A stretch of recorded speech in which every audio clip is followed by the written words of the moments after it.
Welcome to the show.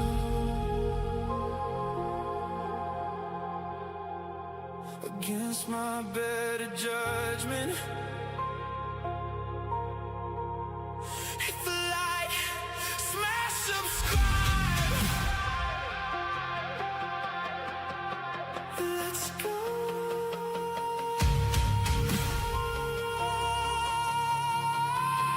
Let's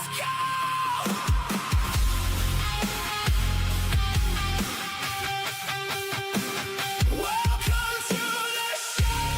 the show. Let's go, let's go, let's go.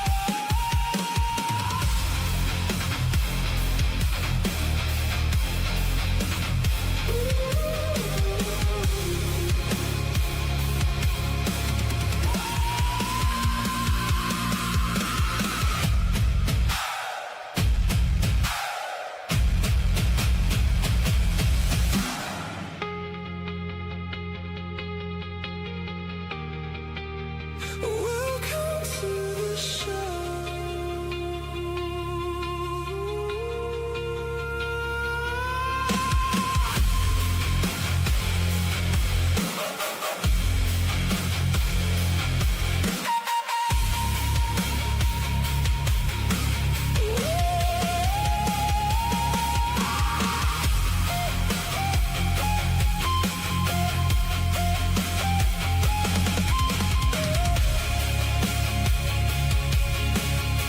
Against my better judgment, hit the like, smash subscribe. Let's go, let's go.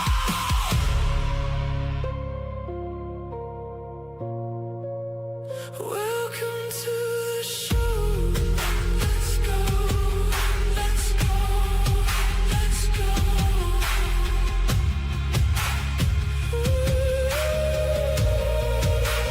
Welcome to the show.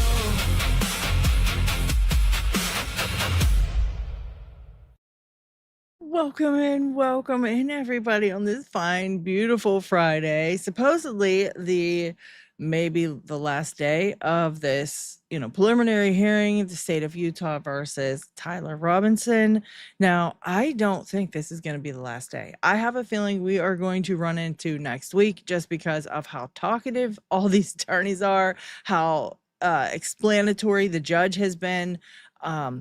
I don't know. Some are calling him weak. I don't know. I think he's just new. I don't know. I think he's scared of everything and everybody. And he did show some balls yesterday. I have to give him that. He did kind of put a couple people in their place yesterday, but it wasn't much. But yeah, I don't know that we're going to finish up today. I know today I have to personally head out around 1. So I'm going to end the live around 1.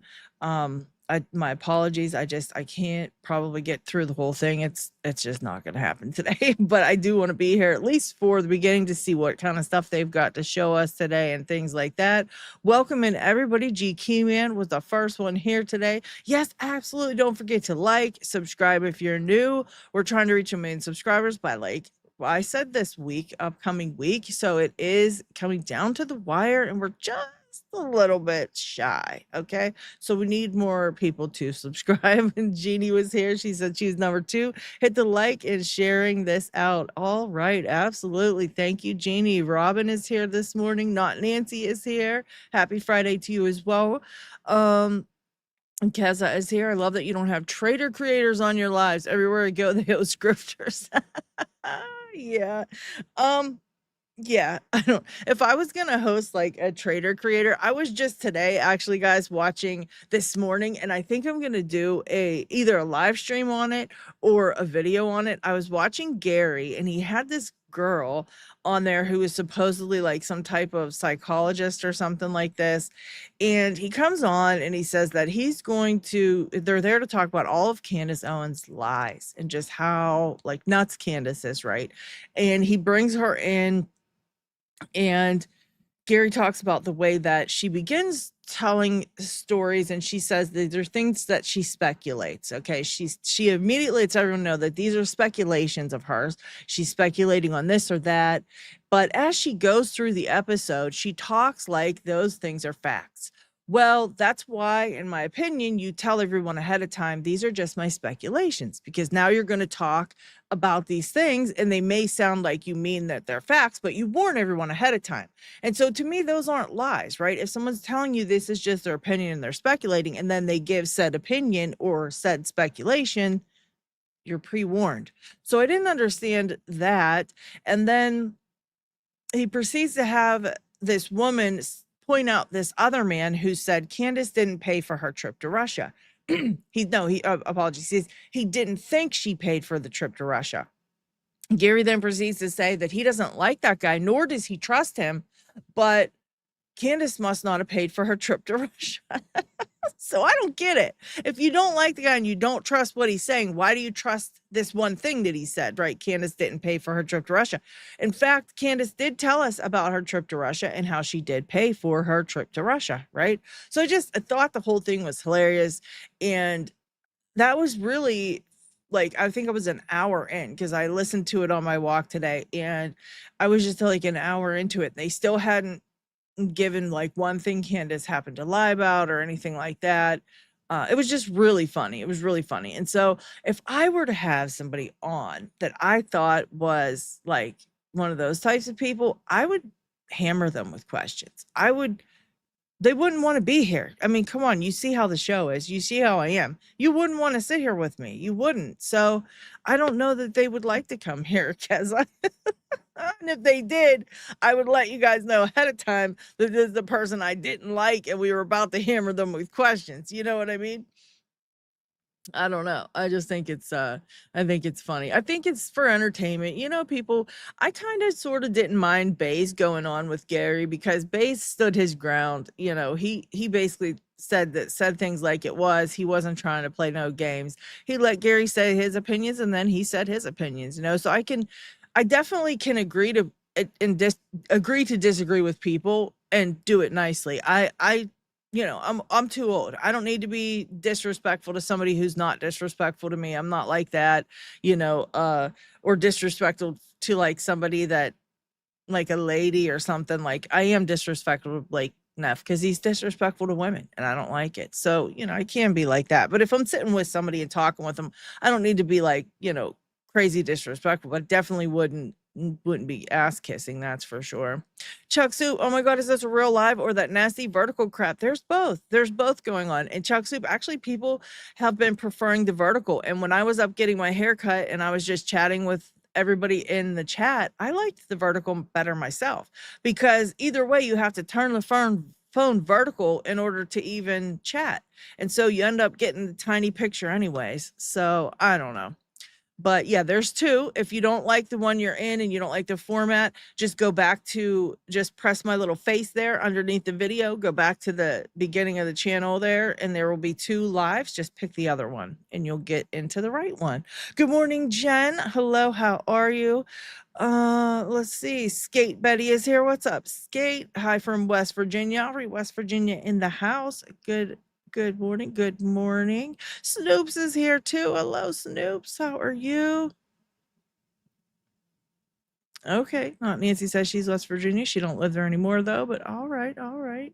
Yes, hit the like. Everybody hit that like as soon as you get here, as soon as you roll on in. Yeah, I appreciate the sharing and all that. I appreciate you guys so very much for doing that. That's very, very nice of you. No, um, Oh, no, I didn't see that. I didn't catch the end of it, Robin. I ended up falling asleep. I was like, and I don't know, so far into Baron, and then I fell asleep. I have to rewatch. That's my thing for today. I'm gonna rewatch it today. um, okay. Dude, guess what else I saw? I happened to catch a Megan Kelly show all about Lance Twiggs. I guess it was a friend of Tyler and Lance's, and he was giving information to this other YouTuber who did a deep dive on the Charlie Kirk case, like way back, I think 7 or 8 months ago. Well, he interviewed this guy who is friends with both of them, and Lance Twiggs sounds like a complete and total nut job. I mean, total nut job. building experiments in the house with like jugs of water and wires sticking out of it. They said the house was trashed all the time. Depending on Lance's mood, he would trash the house and he had shit laying all over, like just weird. He was acting weird. He would giggle and draw pictures and giggle real weird and like all kind of stuff, she said. And I was just like, and this is who the state brought in to convict to have somebody basically possibly lose their life and be convicted of a crime. They're trusting us this wackadoo. I mean, I'm gonna have to show you guys that, or at least direct you toward it. It's Megyn Kelly, and I can't remember. I'll have to find it and leave you guys the link. But it was wild. I'm just listening to it going, Lance. This is Lance Twigg. This is how he acts. This is what he's like, and this is who the state is taking the word of. They won't take the word of like somebody who's on drugs, even though they might be sane, but they're on drugs or something. They won't take the word of somebody like that, but they'll take the word of somebody who is totally wackadoo. Okie dokie. And it just takes me off because this kid is 22 years old and he could possibly lose his life over this. People should be taking this very seriously. This could be one of our sons or daughters and this happens to. This could be one of us that this happens to. I mean, this is crazy. The fact that all these people were just like open and shut case with this is insane. Welcome in, Misty. How are you? Bunch of Richies running all over town on phones, not liking poor man's Horsano. Sasquatch is here. Welcome, Sasquatch. Trina is here. Hi, Trina. Did you see the Megyn clip? Yeah, Lance seems more likely than Tyler. Yeah, that's what I was thinking. If the dude likes to perform all these weird experiments, what's to say he's not experimenting on if he can set someone up for unaliving someone? You feel me? That would be the ultimate experiment, right? To see if you could set someone up for unaliving Charlie Kirk. I mean, I don't put it past anybody like that. And when I saw what he was like, I was just like, yo, this is wild. This is wild that this is who they're listening to. And I don't even know that that's Lance in that video because they haven't proven to me that that's Lance. They just said it's Lance, and I don't believe them. It didn't look like Lance, so I don't know.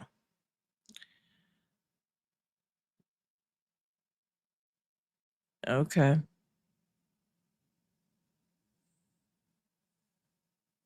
Yeah, I totally could. I could see that. I could totally see that. I could totally see them trying to, trick him into that, or at least Lance pulling off something like that because he seemed like he was very into that kind of thing. Mm-hmm. Greetings from Belfast. Belfast in the house. Welcome in. Welcome in. Elmer's here. Good morning, Elmer. I hope you all slept well. Had a great, fabulous evening last night.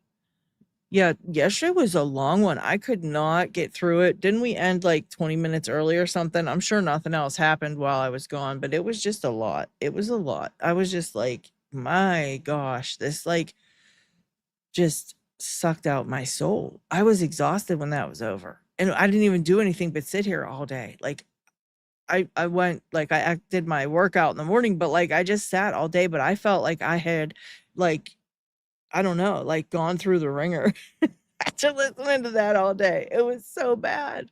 It was so bad. And that judge, I'm just like, bro, I cannot with him. I cannot with him. And then I saw some of Coach. Oh, let me see if I can pull it up. I was dying because Coach Collins was just out here. Just, oh my gosh, it was funny. Let's see if I can find it for you guys. He is hilarious. He does crack me up. Let's see. he does so many videos on Candace. Let's see. What was the last one? Or it might have been a live. Damage control. Oh my gosh. He's got lots of them. What the hell one was I watching? Hold on. It's on here. Which one is this one called? Candace Owens leaked Charlie Kirk's private messages about Ben Shapiro. When was this? 57 minutes ago. Why isn't it showing it? Maybe here? Oh, here it is. Okay. Let's see. It can be brief. Yeah, I know. It's so the day before, actually, I had booked an interview for him that he was not super pleased that I booked for him, but it was a good reason for doing it. But he was like, you know what? I'm tired now, and I want to focus on the tour tomorrow. So you're gonna guest host the show tomorrow. Charlie's voice is not silent. We're gonna Oh my God, listening to Ben Shapiro's voice just makes me want to kick a puppy. pick up that bloodstained Charlie's voice is not silent. microphone. Is someone saying it's muted? No. Is it? Mm-mm. Hold on. Who can hear this? Where Who was he can't hear making this? fun Let me of see. it? Let's see. Because that He was make any making sense. fun. Here it is, making fun of Blake man. Neff. Would have thought he would have had questions about that. Saying, Here try he- and convince people that Charlie's true friends like Candace and Tucker weren't really their friends at all. True Judases. I pray every liar is exposed and justice is served for Charlie. In Jesus' name. Amen. Amen. Solid post there, Carrie. Oh, I like this. Blake just commenting. Destruction, not creation. Burning, not growing. I feel darkness in that pic on a spiritual level. And Blake's like, how do I make this Charlie talking about Candace? I'm gonna try and figure that out. Oh, how do I? Yeah, Don't really. don't He post the posts picture yet, dummy. he posts a picture of text messages, and he does. That's all that you see. That's all that you see. He's trying to act like what is that supposedly Charlie or someone talking about Candace? Like, is that what he's saying? That's all he posts. Like, how stupid is that? I can't with him. I can't. And I love Coach's face on this one. I got a screenshot Coach's face on this one. This is his Blake Neff face. I love it. Oh my God. Yes, Lance's videos left me with more questions than answers too. I don't think it helped the state's case at all. And I called it first thing in the morning yesterday. What'd I say? I said she's boohooing and whining because she wants this evidence put out to the public so they can use it on X. And that's the first thing they did. As soon as it was out, literally, I peeked over on X and we saw them. We saw all the posts. They were like, see. And Andrew Corbett had pictures of the text messages between supposedly Lance and Tyler, which that doesn't prove shit to me. Show me Tyler's phone with all the messages in it. Let's see the metadata. Let's see the information straight from Apple. And they can get it. They can get that from Apple. They absolutely can. I don't know why they didn't. I don't know why they won't do it. And I'm only guessing it's because if they did, they would find that these messages were sent from a different device, perhaps a laptop or a desktop, and not from a cell phone. You know what I mean? Kind of strange to me. Welcome in, Gemini. How are you this fine, lovely morning? Kate is here. Hi, Kate. Yes, Sasquatch. It is Friday. Praise his light. It is Friday. Yeah, I could never kick a pup. I could kick Ben Shapiro too. Girl. You're right, girl. It makes me want to. I would never, but it makes me want to. That's why I can't listen to him. It really, I really want to when I hear his voice, and that's just not right. It's just not right. Anybody kicks a puppy should get kicked in the, you know what, in the junk.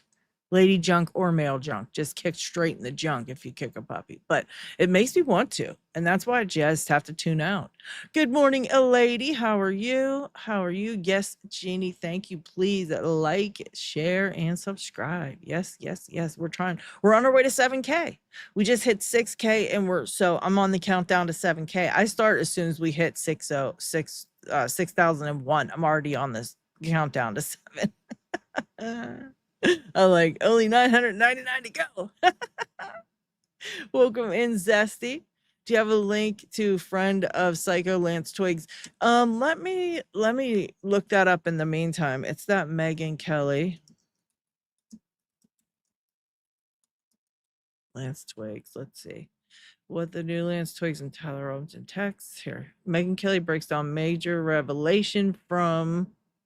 No, that's the court hearing. Is this? No. It was a clip, I thought. Let me see. Let me back to her channel. It's got to be on her channel.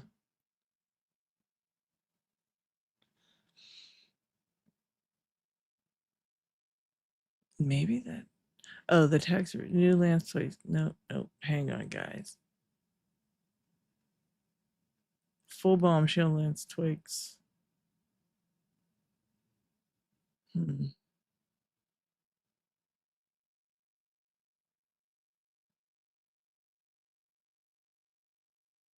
Hang on. It's really important that I find this for you guys. Oh, maybe this is it. Shock. Alleged details about Lance Twigs. Here we go. Let me get the link for you guys. Here it is. This was actually 19 hours ago. Holy crap. She's got like 8 videos since yesterday. Or no, 6, 7, 8, not like 12 videos since yesterday, all with like thousands and thousands of views. Do you know how much money that would be? Holy crap. She is a rich lady. All right, there is the link for that. Zesty. A lady, thank you so much for the super chat. I really appreciate that. Very, very much. Very much. Because you know we don't make no money on any any videos. We don't get no thousands and thousands of views. Alas, maybe someday. Once we hit that 1 million subscribers, we might make some YouTube money. So I appreciate the supers very, very much. Thank you so much. Hang on, I even have a banner for people that do give me supers. Thank you. Thank you. Thank you. That's just for you. I appreciate that. What's Megan Kelly's stance on how the trial has been going? I feel like she's digging the Fed slop. But it's really, I don't know, after hearing these text messages and stuff, she seemed like she had like some questions, which I think any sane person would. He watching that video about these text messages, I think any sane person would have questions. It is pretty wild. Like their friend was saying, he was like super messy and super gross and just like not all upstairs, it seems. And yeah, she's still believing the state. I just find it really upsetting. You know, I mean, if you're going to believe the state and you're going to believe he did that, and even if you're biased toward that opinion, looking at the evidence that we saw, I don't understand how any sane person could believe that. Even if I believe those text messages, I still want to see them from the source because something's not right. They don't give evidence. Like this has never been given like this. A picture of somebody's random phone with names, like no phone number details, like nothing. I mean, I could just name anything and I could send messages from my tablet or my desktop. And just that alone would create huge questions in my mind. And I don't understand anybody that isn't questioning that right now because it's definitely not normal. That's not how evidence works. It's just not. And anybody that isn't doing like coaches and doing right here going, what the hell? Anybody who's not doing that, I'm very suspicious as to why they're not. Very suspicious because that's not normal. That's not. It just isn't.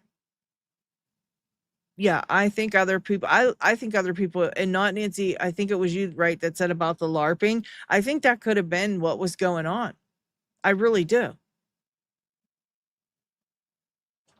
Now, they could have been doing that as a distraction. You know, there was another bullet found on another rooftop that had line of sight to Charlie Kirk from where that was at. Barron proved it. Barron proved there was line of sight, even though the guy on the stand said there wasn't. Was he lying or was he just misinformed? I don't know. But the information, do you think that judge is going to go, let me double check it? He's going to believe these people because they swore to tell the truth, the whole truth and nothing but the truth. Lance got limited immunity because Tyler will walk and I hope he walks. If this is what they have and that's it, I hope he does walk because that is not evidence. That is not evidence to especially not for someone to lose their life. And this shouldn't be happening this way. Conky, welcome in. Welcome in.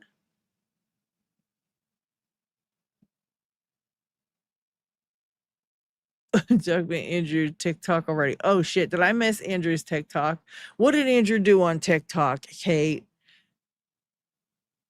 I usually don't watch TikTok because it annoys the shit out of me. Everything is so fake over there in AI and ridiculous and lies. I usually stay away from TikTok anymore unless I'm just looking for funny videos or something. Welcome in, Jennifer. How are you? Robert is here. This morning that Megan says Tyler's guilty as hell. That's so ridiculous. It's just upsetting to me. Megan's a smart woman. How could she think that evidence is good enough? Maeve is here. Welcome in, Maeve. 20. What's up, 20? Welcome, welcome. A screen grab is not evidence. That wasn't even a screen grab, G-Key. That was a picture of a phone in someone's hand with messages pulled up. Insane to me. I totally missed like probably the best half of Baron because I just fell asleep. I totally missed it. I'm so bummed out. I'm catching up with that today. Obviously now I got to look up what Andrew was out here saying. You know I can't stand them two guys, so I have to look out and see what the hell they're saying. Louie, welcome. I hope I'm saying that right. Louie. I don't know if I'm saying that right. If I'm not, I apologize, but welcome in. New to the channel, love your show. Thank you so much. And thank you for giving the channel a try. I appreciate it. We're trying to reach like 1 million subscribers by the weekend. So I appreciate everyone. Thank you so much.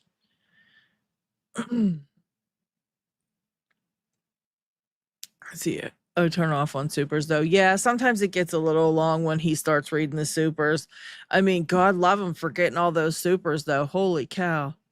I couldn't even imagine that in life. I'm just shocked by the amount of supers. I can't imagine having to sit there for an hour and a half and read supers.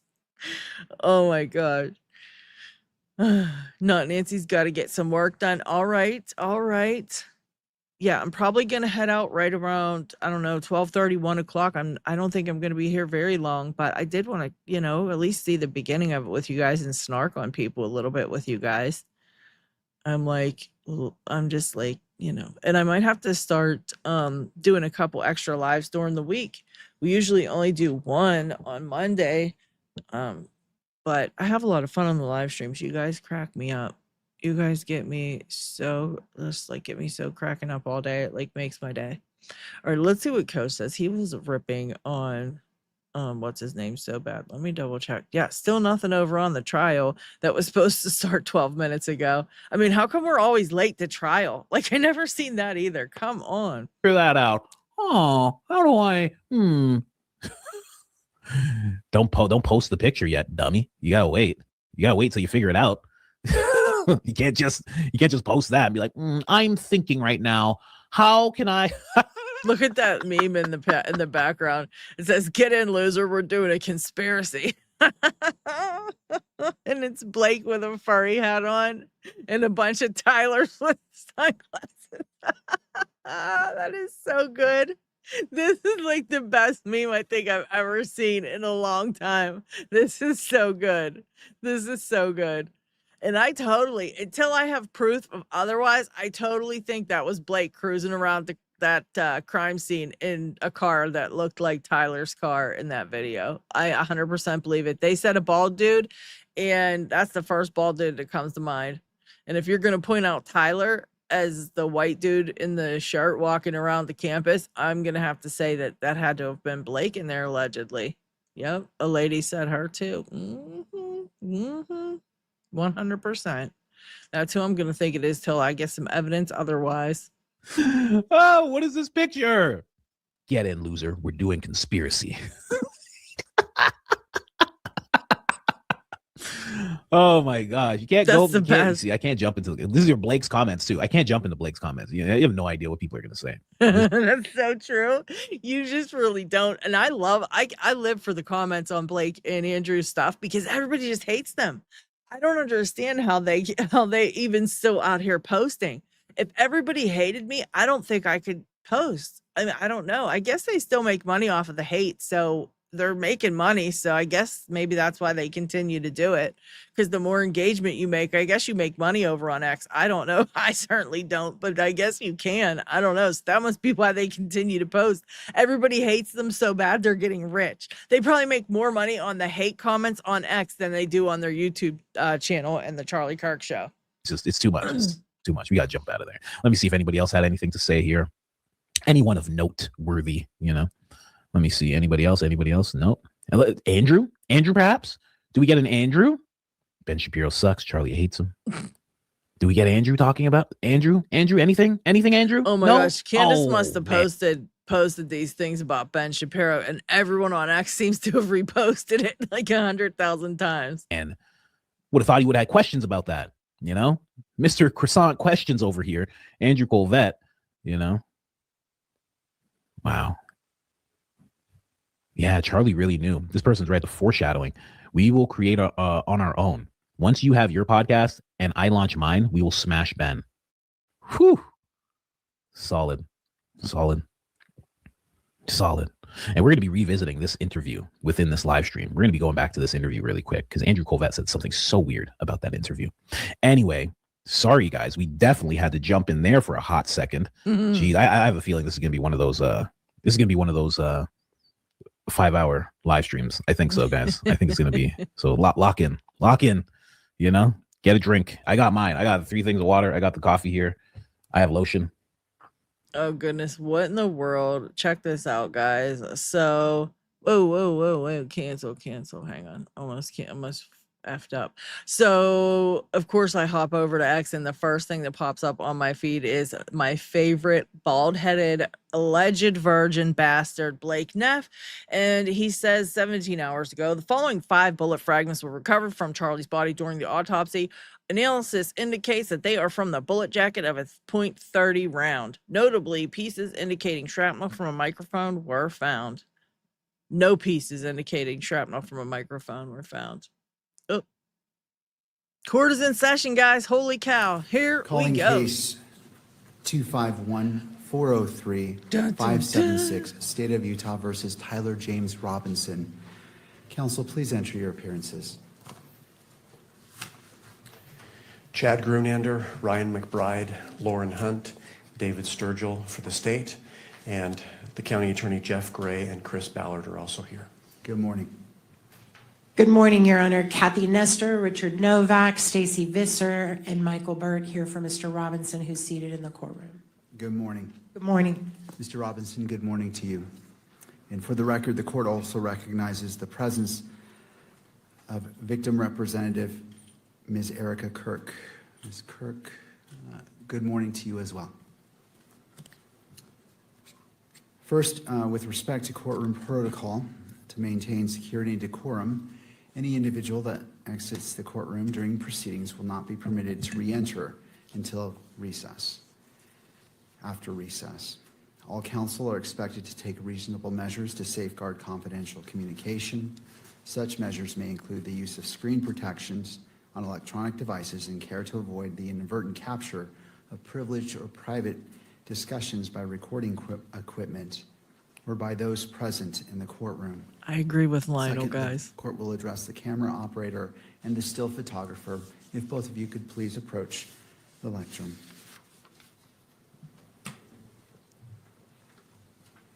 Are they about to get in trouble? What's going on? The court's purpose in this dialogue is to ensure clarity regarding the expectations governing today's proceedings. Could you both please state your roles for today's hearing? My role is to capture pool photography, still photos. My role is for video in accordance with the court-to-court norm. And I apologize. Would you mind putting your names on the record? Tess Crowley. Megan Thackeray with KSL. Thank you. Have you both reviewed the court's standing decorum order? Yes. Yes. Do you understand the requirements set forth in that order as it applies to your activities today?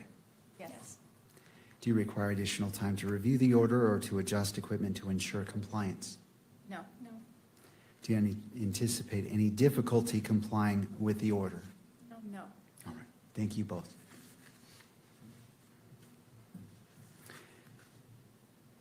Before we begin this morning, the court wishes to acknowledge the importance of the safety, dignity, and well-being of all those who are present or who may be present during these proceedings, including the parties, counsel, witnesses, court staff, and members of the public. The court is also mindful of its solemn obligation to protect and uphold the constitutional rights of Mr. Robinson and Ms. Kirk. In furtherance of those important interests, all persons attending these proceedings are reminded that portable electronic devices are not permitted in the courtroom or on the fourth floor. Cell phones are not permitted in the courtroom unless expressly authorized. Any unauthorized possession or use of a cell phone or electronic device in the courtroom may be addressed by the court. For those individuals who have a cell phone, I invite you to join me as I silence my cell phone to ensure that the proceedings today can proceed without distraction. The court also expects every person in attendance will be treated with the dignity and respect to which they are entitled. Consistent with this court's standing decorum order, all spectators shall remain quiet, civil, and orderly at all times. Spectators shall not engage in conduct that is distracting, disruptive, provocative, disrespectful, uncivil, or threatening in any manner. Spectators shall not make audible comments of any kind, shall not shake or nod their heads, and shall not make gestures or of other visible reactions during the hearing. Spectators shall also not wear or display pins, buttons, signs, clothing, photographs, or other items expressing support for or in opposition to any person connected with this case or expressing any position concerning the status of this case as a capital offense. The court appreciates the cooperation of all present in maintaining a courtroom environment that is safe, respectful, and orderly, and faithful to the rights and dignity of every person involved. All right. My understanding is the parties wish to address an issue before we get started. Is that correct? We may. Mr. Novak. Thank you, Your Honor, and good morning. I passed up to the court after providing copies of it to counsel for the state and counsel for the media, a single piece of paper. Does the court have that?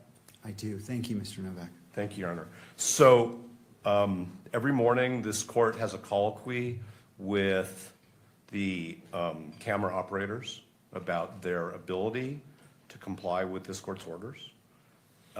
And they acknowledge that they understand the order and that they can comply with it. And the court asks them if they have any problem with it, and they state to the court that they do not have a problem with it. We also spent many, many, many hours of court time addressing which exhibits will and will not be published through the electronic media. And this exhibit, the court ordered would not be published through the electronic media, and it was. And without belaboring the point, the court can imagine our concern that the media and the state who control this exhibit and the publication of this exhibit in the courtroom as per the court's orders failed to comply with this court's orders after all of the effort that we made and the court made to make sure that the court balanced everybody's rights, including the rights that we're concerned about, which are Mr. Robinson's. No doubt the counsel for the media and counsel for the state will say that it was a very, very brief mistake, that it was corrected as soon as they realized the error, but it's done. It's out there, it's photographed. I'm informed secondhand that if I want to buy this image and maybe even have it framed and put behind museum quality glass, I can do so and put it up in my office.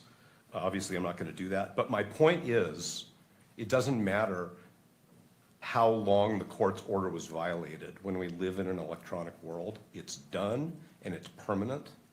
And we just wanted the record to be clear that we're concerned that the court's orders have been violated, and they've been violated with respect to an order that was specifically designed to protect Mr. Robinson's right to a fair trial. And I don't want to belabor the point any further. I'm also not going to refer to the exhibit with any more specificity because it's not necessary. Is there a requested remedy or potential sanction that you feel is warranted given the actions which you have outlined this morning? I think that we would like to think, when I say we, I mean Mr. Robinson's counsel, about that. We have, as the court knows, repeatedly asked this court, moved this court, not to have electronic broadcast of this proceeding, of any of the proceedings and specifically this proceeding.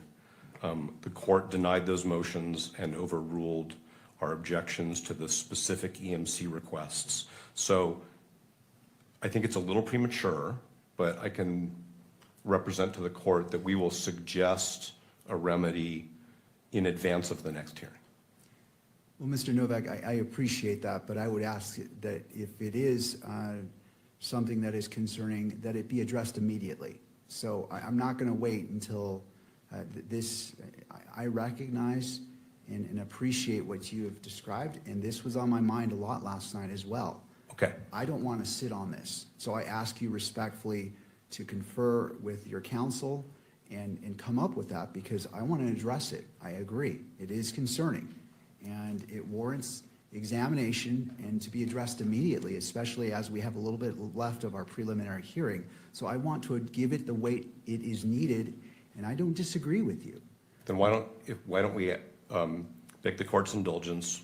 We don't need to empty the courtroom. We can go talk about what we think an appropriate measured sanction would be, and we can bring that suggestion back to the court in a few minutes. All right. Well, before we do that, I want to turn to the state and to the media to address what you've addressed. And then obviously if there's a part two, then therefore. And I appreciate the invitation, and I also appreciate the court's desire to address the consequences, if any, immediately.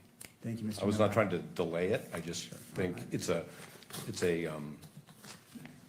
issue which warrants some thought. The court has said it gave it some thought. We will have a suggestion very briefly. Thank you. Turning to the state.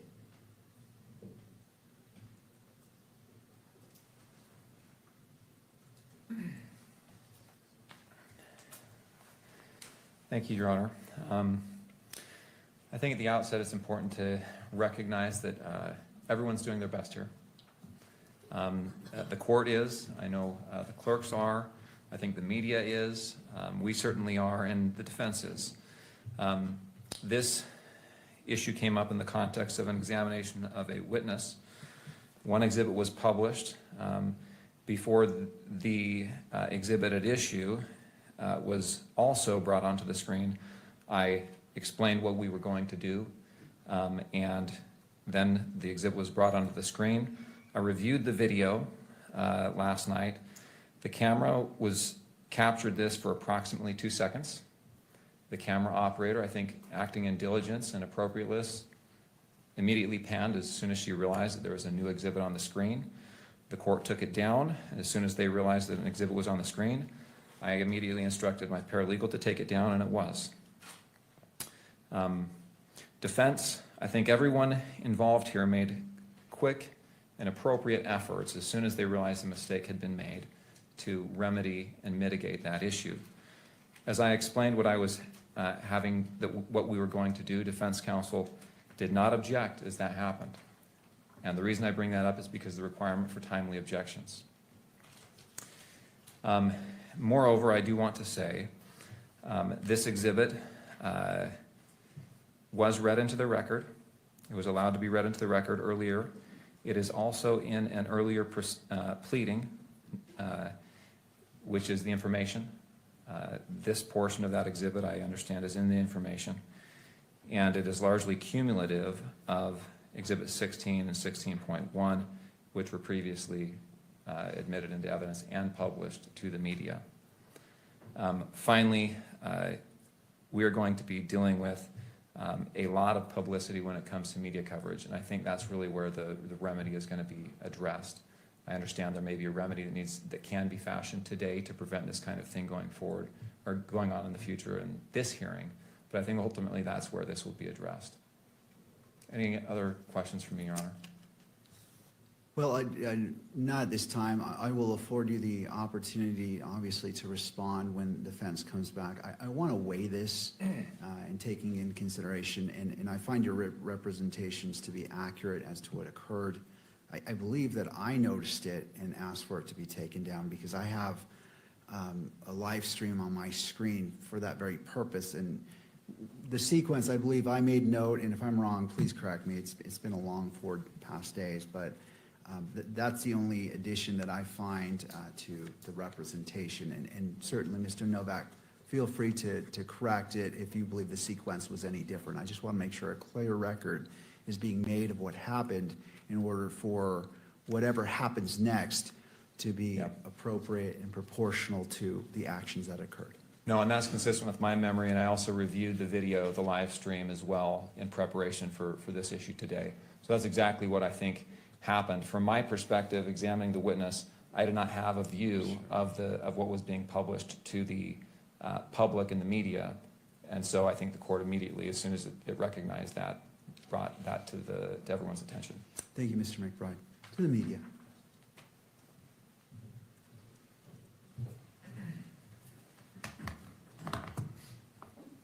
Good morning, Your Honor. Good morning. Appreciate the opportunity to be here to speak on behalf of the media. I think our understanding of what happened is consistent with what both the defense and the state have said here. So I don't want to belabor that point. But here's how I understand them. There's two exhibits at issue. Those exhibits were used yesterday in part because the juxtaposition of those two exhibits might have provided some sort of benefit to the court. The first of those exhibits was asked to be published through all three of the court's phases. The court said it will be admitted into evidence, be shown in the courtroom, will not be shown on the cameras. That happened about 3 hours into the hearing. That all went smoothly and well. That operated exactly as it is intended to. That requires the participation of everyone, the court, the defense, the state, media, camera operator, all to do that well. Later in the day, when in the video I reviewed, this was about 5 hours into the runtime yesterday. The second exhibit that was going to be compared side by side was introduced. That also went through that three-step process. In that case, the court said that that could be admitted into evidence, shown to the court, and then also shown on the cameras. So it was put on the courtroom cameras. At that point, there was what I think is a useful practice by the camera operator to wait a beat, because sometimes mistakes do happen, right? In that case, though, that was authorized. So the camera then panned to the screen, which is set up specifically for the camera operator to be able to capture that. Examination on that exhibit began. Then, because the examination seemed to call for that juxtaposition, without much warning for anyone involved, the previous exhibit that was intended to be juxtaposed was placed on the screen. From, I think, a observer's view who didn't know where the testimony was going without warning. The camera operator, I think quite astutely, within seconds, recognized this is a different exhibit, and recalling the court's prior order, recognized I should pan off, and did within seconds. I think at the time that was happening, the court also caught that and said, let's not do that. Now, and that was the end of it. I think the 2 seconds is about right. I don't want to minimize that. I understand the point that Mr. Novak is making. We are operating in some ways on high wire, and we are trying to place as many nets as we can, and all the parties are working together to try to do that. But in the age in which we live, one of the challenges is that sometimes when something like that is placed on a live stream, someone can screenshot it, and like Mr. Novak said, if they want to put that for sale on the internet, then they can. That's why working together to ensure that even small mistakes like that don't happen is critical. And the media has the media coalition that are given the opportunity and the benefit of being able to be here to run cameras and to take photographs have complete buy-in on that point. There are, of course, people out there watching a live stream that are not part of our coalition that we can't control, and that's why it's so important that we get these pieces right. I do want, without going too far into the evidence, to note not only that several lines of this exhibit are available publicly in the information, but that the full text, every word, of that exhibit is contained in a search warrant, in this case, that was initially filed on September 17th. This is in the 4th District, but in a different court. Was held for 6 months, as search warrants often are, but then on March 16th, March 17th, was released in full. On page 7 of that search warrant is the full text of this exhibit. I don't want to suggest that anybody gets the right to say, well, I think it's public. The court has said don't show it in the screen, but since I think it is, we'll just come back later on and tell the court it's not a big deal because it's already public. That's not how it works. if we say we think it's in the public, the court says, I understand that, but I'm going to make an order, that order should be adhered to. But I do, for the purposes of prejudice, for potential remedy, for the court's concern and the court's sleepless nights, I do want the court to know that as well. And members of our coalition have pointed out to me as we've talked about this, while we take this very seriously, it is true in this case that the full text of that, not the image of the exhibit itself, but the full text is already in the public sphere, has been reported on, and is out there. I only want to reinforce, to close, the recognition that the media, our coalition, I, as an attorney for that coalition, have an obligation to make sure that mistakes don't get made. And in this case, even though I believe that the camera operator didn't act in violation of the court's decorum order, didn't do something that was forbidden by that there was an order that said, don't publish this exhibit. And because it flashed on the screen when the camera operator was filming that screen, that did happen. The media is fully bought in. I, as one of the attorneys and the other attorneys for the media coalition, are fully bought in on a goal to make sure that this kind of thing doesn't happen. Of course, I understand Mr. Novak and the defense's need to make a record and make an objection. And I also recognize and appreciate and understand the court's role in trying to make sure it imposes whatever sort of direction, caution, sanction, response that it believes is needed to make sure that its orders are recognized and adhered to. And I want the court to know that we will understand that and will comply with whatever it is that the court orders. Thank you. Anything further before we break? Mr. Novak? We don't need a break. Okay. Well, The court wants a break. I want to review this. I'm sure there is a stream out there. I want to look at it again in order to appreciate the full effect and exposure. I remember it, but given the nature of this and trying to weigh the constitutional rights of all parties, I want to be thorough and look at it exactly. So as we move forward, as I evaluate what's being requested by the parties, that I am at the level of knowledge, and because for what it is, it was on screen. I want to look at it, how long, what exactly was on screen, and in order to be at the point of saying, okay, I fully understand. I mean, I was here, I saw it, I noticed it on the screen, but again, I want to take that extra 2 minutes to review that. I'm not suggesting that we rush through this at all. I just wanted the court to understand that our request for the remedy and the sanction, we are prepared to share that with the court, but we can certainly wait until the court has had an opportunity to review whatever the court thinks it needs to review. The permanence of this violation of the court order is a different issue from how long it took to correct the violation. It's a permanent consequence. In other words, that image is out there forever and ever in violation of the court's order, no matter what actions the court, the state, and the media took to remedy it, because that's the technological world we live in. So that's my response, if I may, to the arguments. But we can hold our suggestion until the court's ready for it. All right. If the parties feel it'd be helpful to confer while the court is reviewing it, you may, just so that if you choose to, I encourage it. If you don't, I respect that. A court's going to take about 5 minutes. Again, I just want to review it, to be brought up to full speed and just to have it freshly in my mind. I'm going to make one more point, if I may, and that is this is not the first time that this has happened. We had earlier proceedings in this case where the cameras depicted images inside the courtroom that the court had prohibited, and the court imposed certain consequences on the media as a result of that. And so that's just something to keep in mind, in my opinion, if I may. Thank you.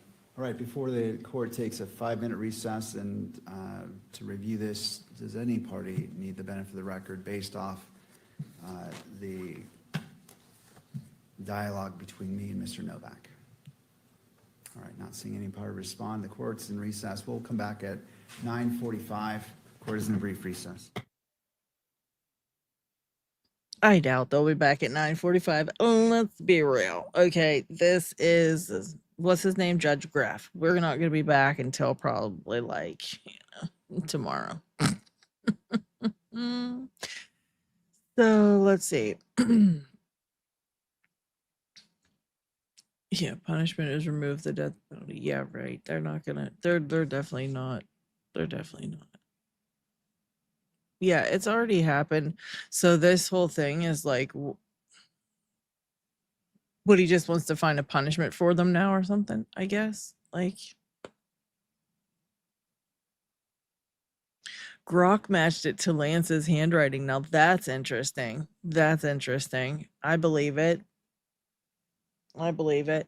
I mean, and these are all things that I think actually the defense is probably going to luck out having all this streamed live with everybody weighing in and throwing up more and more, evidence that basically against the state's case. I mean, you can't tell me they're not out here looking. Even the judge was like, "Yeah, I'm watching a live stream."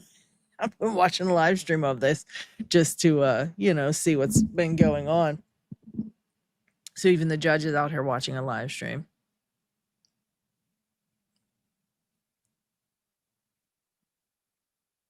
Yes, this is so annoying.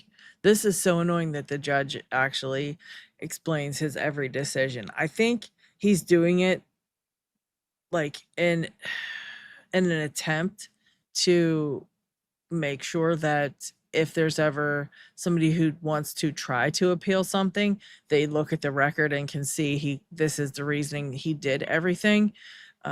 For like just to be on the record, but I really don't know. I could be totally wrong. He could just be explaining it all because he doesn't feel like he is in control of the courtroom. I don't know. He should just be saying like, overruled or sustained or whatever. He doesn't have to tell us why he's making those decisions. It's very strange.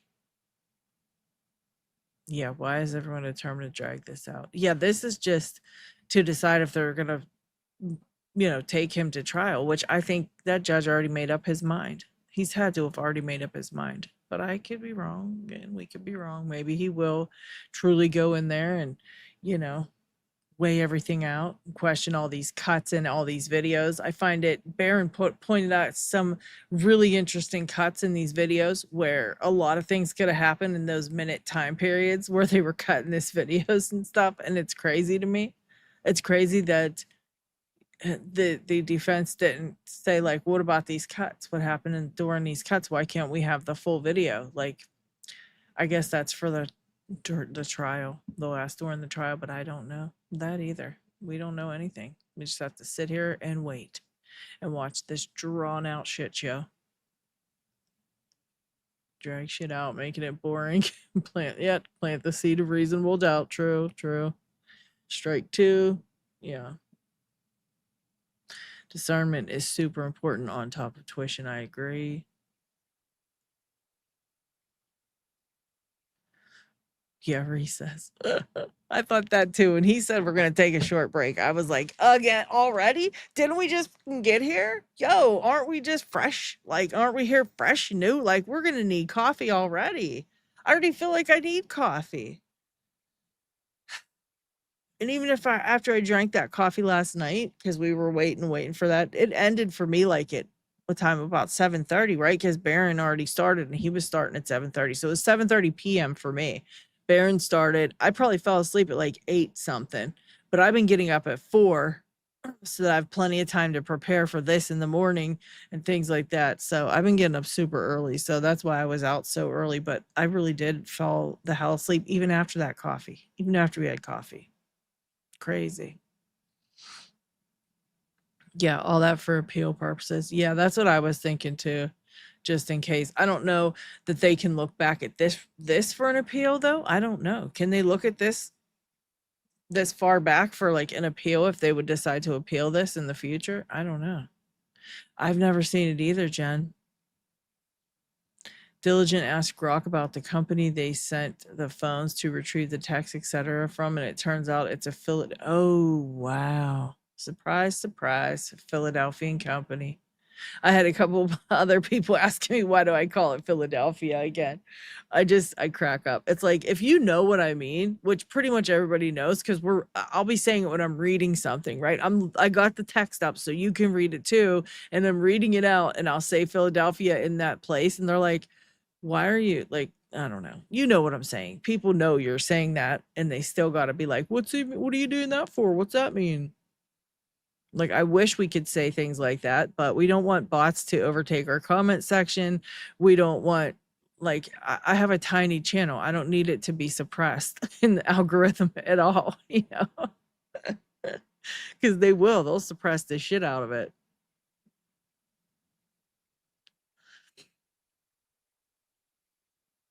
Yeah, I think even Coach says Philadelphia. I think Aja's here. What's up, Aja? Yeah, I think even Coach says Philadelphia. I think the only ones who really say it are Candace. And I don't even know if Barron says it. Has Barron said it? Oh, thank you, Robin. I appreciate that. Yeah, he's gonna re-review the video of the violation. I see. I see. Okay. They can look at the whole record, meaning all the way back to this. Okay. Yeah, that is super convenient, Kate. That's another thing when I was looking at that video of what's his name now? Paramount Testicles. That same video they were talking about Philadelphia, right? And they're like, why does everybody think like all of a sudden, like, not like Philadelphia and this, that, and the next? And it's like, they didn't do anything. And it's crazy how it just came out of nowhere. It's all because of Candace that people hate Philadelphia. And I'm just thinking, like, you don't put enough stock in the fact that people that watch these shows are smart. When people say stuff like, because you follow a certain creator, you're stupid. I mean, people are smart and they tend to go toward creators that think like them or have the same thoughts and are on the same level as them. That's what people like. Like, that's what I watch. I watch people who think like me. I watch people who, you know, have the same ideas that I have. I don't turn on a show and listen to somebody say something and go, that's what I think now too. I just changed my mind about everything and now I think this. Nobody does that. At least not smart people. You know what I mean? When you come over to my channel, you already have we're grown too. Like, I'm 50 years old. I already have my, you know, my morals and everything is already here. I'm not changing them because I watched a video of somebody. You know, I just think it's ridiculous and it discredits the audience to assume that Candace changed everybody's minds about this, that, and the next. Like, what? That makes no sense. And why are we watching this guy's head? I mean, he does have some nice hair, but geez, can we not? Can we not? Goodness. Cheesy Brats, welcome, man. Welcome, man. Tiny, what? You're almost at 1 million. I know. It's gonna hit 1 million this weekend, probably like Sunday. But for right now, we're just trying to hit the 7K. Don Jr. is bullying the court. That could be if he's still in there and he's giving some dirty looks. I was insulted as hell by his stupid ass comments. I think it was to, I don't know if was it Megyn Kelly or something. It was so ridiculous. Or no, it was that article we read. It was that article we read, and he was like, "Oh, on the first day, I saw enough evidence to convict that kid." And I'm thinking, we all sat here with you, buddy. We all watched on the first day what was presented, and they didn't even present any evidence on the first day. They didn't even give any evidence on the first day. So I don't know what he's like lying. It's ridiculous. Allegedly lying, in my opinion. Just crazy. Creepy camera person, yeah. Oh, honey, what did somebody say to you on X today? They better not. They better leave my people alone. Who split ends are examining? Whose hair plugs was that? Oh my gosh. Yeah, look, I'm already yawning. I can't be yawning already. It's so early. Oh my God, you're in your 50s. I thought you were in your 30s. I appreciate that, but just wait, Erika. Just wait. Like, one of these days, I'm just gonna wake up and it's all gonna be showing. I'm gonna have all kind of wrinkles and stuff. Trust me. It's just a ticking ticking thing. Every day I look in the mirror like, did it show up yet? Because it's coming. It's coming. I know it is. I'm just gonna suddenly look 60 probably. Oh, thank you. Thank you, Vegas. Thank you. At least we weren't blinded by a bald guy. Yeah, that could have been Blake Neff's ass, dumbass head. We could have been seeing. Yeah, thank you, Vegas. 30 something. Thank you. I think a few of my some of the people that don't like me ended up watching. I think they think that I'm young and don't know what I'm talking about sometimes, or that I'm not set in my position on things, but when you're this age, like, it hit me bad at 59. Yeah, like, that's probably going to be me. But like, at our age, we're set in our we're set in our ways. We already have our thoughts and emotions and things that we don't like and things that we do like. And I might hear somebody say this is something they don't like, but unless they present me evidence that I can then think for myself and look at and review for myself, I'm not changing my mind just because I don't fall for peer pressure, I guess you could say, right? None of us, like, we're not in peer pressure age. Get the hell out of here. And it's just funny to me when they say that. People that watch Candace, they're suddenly this and suddenly that. Like, no, that's not how that works. That's not how that works at all. Most people are drawn to the creators that they can relate to.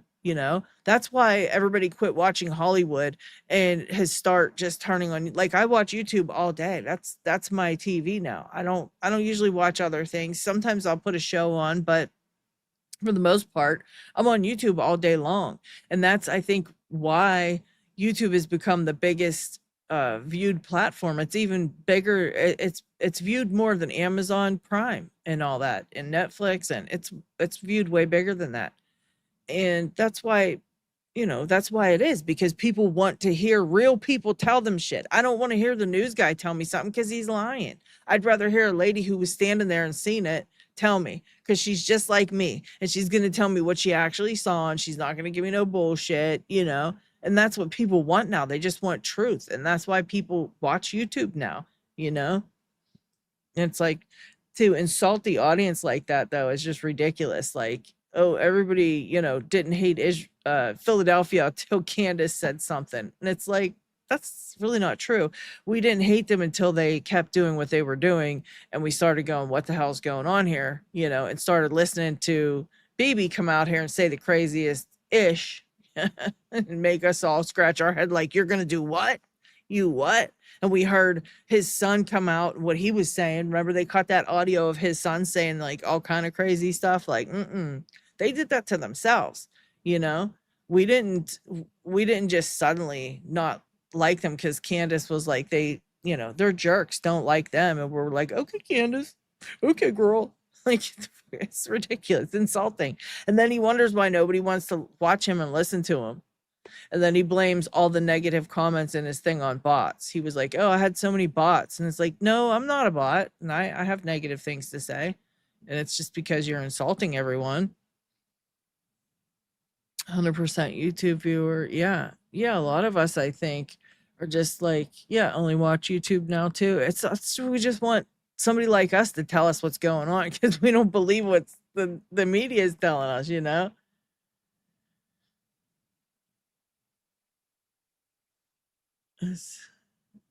Yeah. I responded on Discord to you. Oh, okay. Must have seen. Hold on, let me get my copy here. Yeah, I'm gonna see if Honey wanted to join me today, because I'm not gonna be here long, but if where you at? I just got this on work till 4:30. Okay, when I get home. Okay. If I might be back on later. I don't know yet. So like I said earlier, Honey, I'm probably gonna cut this around 1-ish. If they even get to anything, like, we just been chilling. We ain't seen shit yet. We have not seen a daggum thing. We were over here looking at Blake Neff talk about the ballistics, and he's just stupid. Let's see. There's new stuff. An absolutely outrageous moment in court as the defense attorney lashes out at Erika Kirk, complaining that she's adept at holding press conferences and accusing her of portraying prosecutors as her personal attorneys. Unbelievable. He's complaining about that. Let's listen to that. I think we've tried to make it very clear throughout this case that we favor openness and transparency as much as appropriate. I'll submit it on that. Thank you, Mr. Gernander. To defense, Mr. Burt. My apologies, that's 12.1, not 12.4. Thank you. Judge, at this point in the proceeding, we're asking the court to keep focus on the purpose of this hearing. And as the justices said in the Estes case, the purpose of a trial, and I know this isn't a trial, but the same logic applies, is to determine the defendant's guilt. It's not to educate the public or the victim's family or the world on what evidence the government or the state has. As the court knows, we have witness availability problems. We spent the bulk of today and yesterday arguing about nothing to do with the evidence in the case, but with rights of third parties. And it's appropriate for the court to consider that. But at some point, I think the court has to return to the purpose of these hearings, which is to expeditiously hear the evidence and then determine probable cause. And I want to point out to the court, Ms. Kirk has been very adept at holding press conferences at which she has revealed evidence. She has represented that the state is her attorney.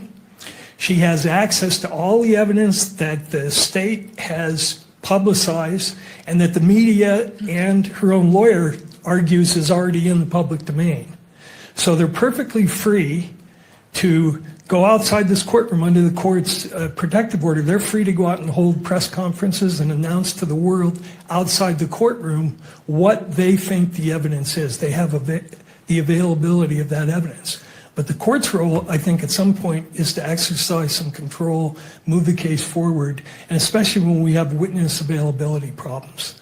And I'd ask the court, whatever the court does, if you're going to allow revisiting or replaying of evidence for the sole purpose of informing the world or Ms. Kirk or anybody else, that the court do it at the end of the process and not at this point where we will be deprived of our ability to call this witness, because she has to be done today. Thank you, Mr. Byrd. Thank you. No, Blake just is whining as usual. I mean, he did kind of say, I didn't hear him say adept at holding press conferences. Maybe he says it later. I'm not watching this whole thing, but I mean, he's such a crybaby. He's such a crybaby. I mean, he needs I can't even say what he needs on YouTube because it's rude. And you know me, guys, I'm not rude at all.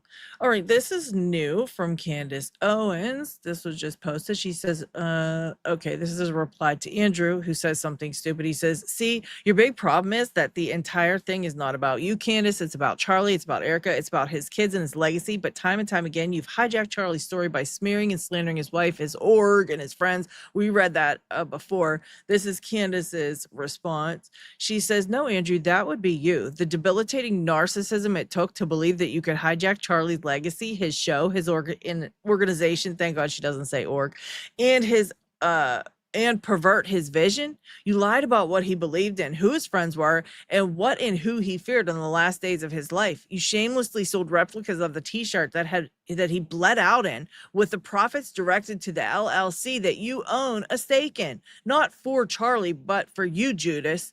You displayed the tent he died under and partnered with the very people he hated, all for money. You presented a grieving widow as an excuse, but forgot to instruct her to actually grieve. You hoped the people wouldn't notice. You all thought you could pull it off. You had Kash Patel, the DOJ, the president, the White House administration, journalists, and the Vegas mafia on speed dial. You naturally thought you guys were too big to fail, but you forgot what made Charlie great and how he won. Charlie never thought he was above the people or his employees. He always debated and never relied on his Rolodex. You coronated Erika like it was her birthright and sneered at people for asking common sense questions. You forgot that it was Charlie's ability to communicate and listen to people from different walks of life that made him unique. In the process, you crashed and burned the organization he built. But Charlie was always bigger than Turning Point USA. He has changed the world despite what you've done. Let TPUSA lay in the ashes of your deceit. The world knows he was betrayed. The spirit of what Charlie built lives on with the people who are fighting for real justice. God damn. Oh my God. She fucking told him. And once again, didn't even say a bad swear word. How does she do it? How does she do it? My God. That was hard. She hit that hard, bro. She told him, man, wonder what he says about that. Oh, something went wrong. Let's just try again. Maybe she took it down. Oh no, here we go.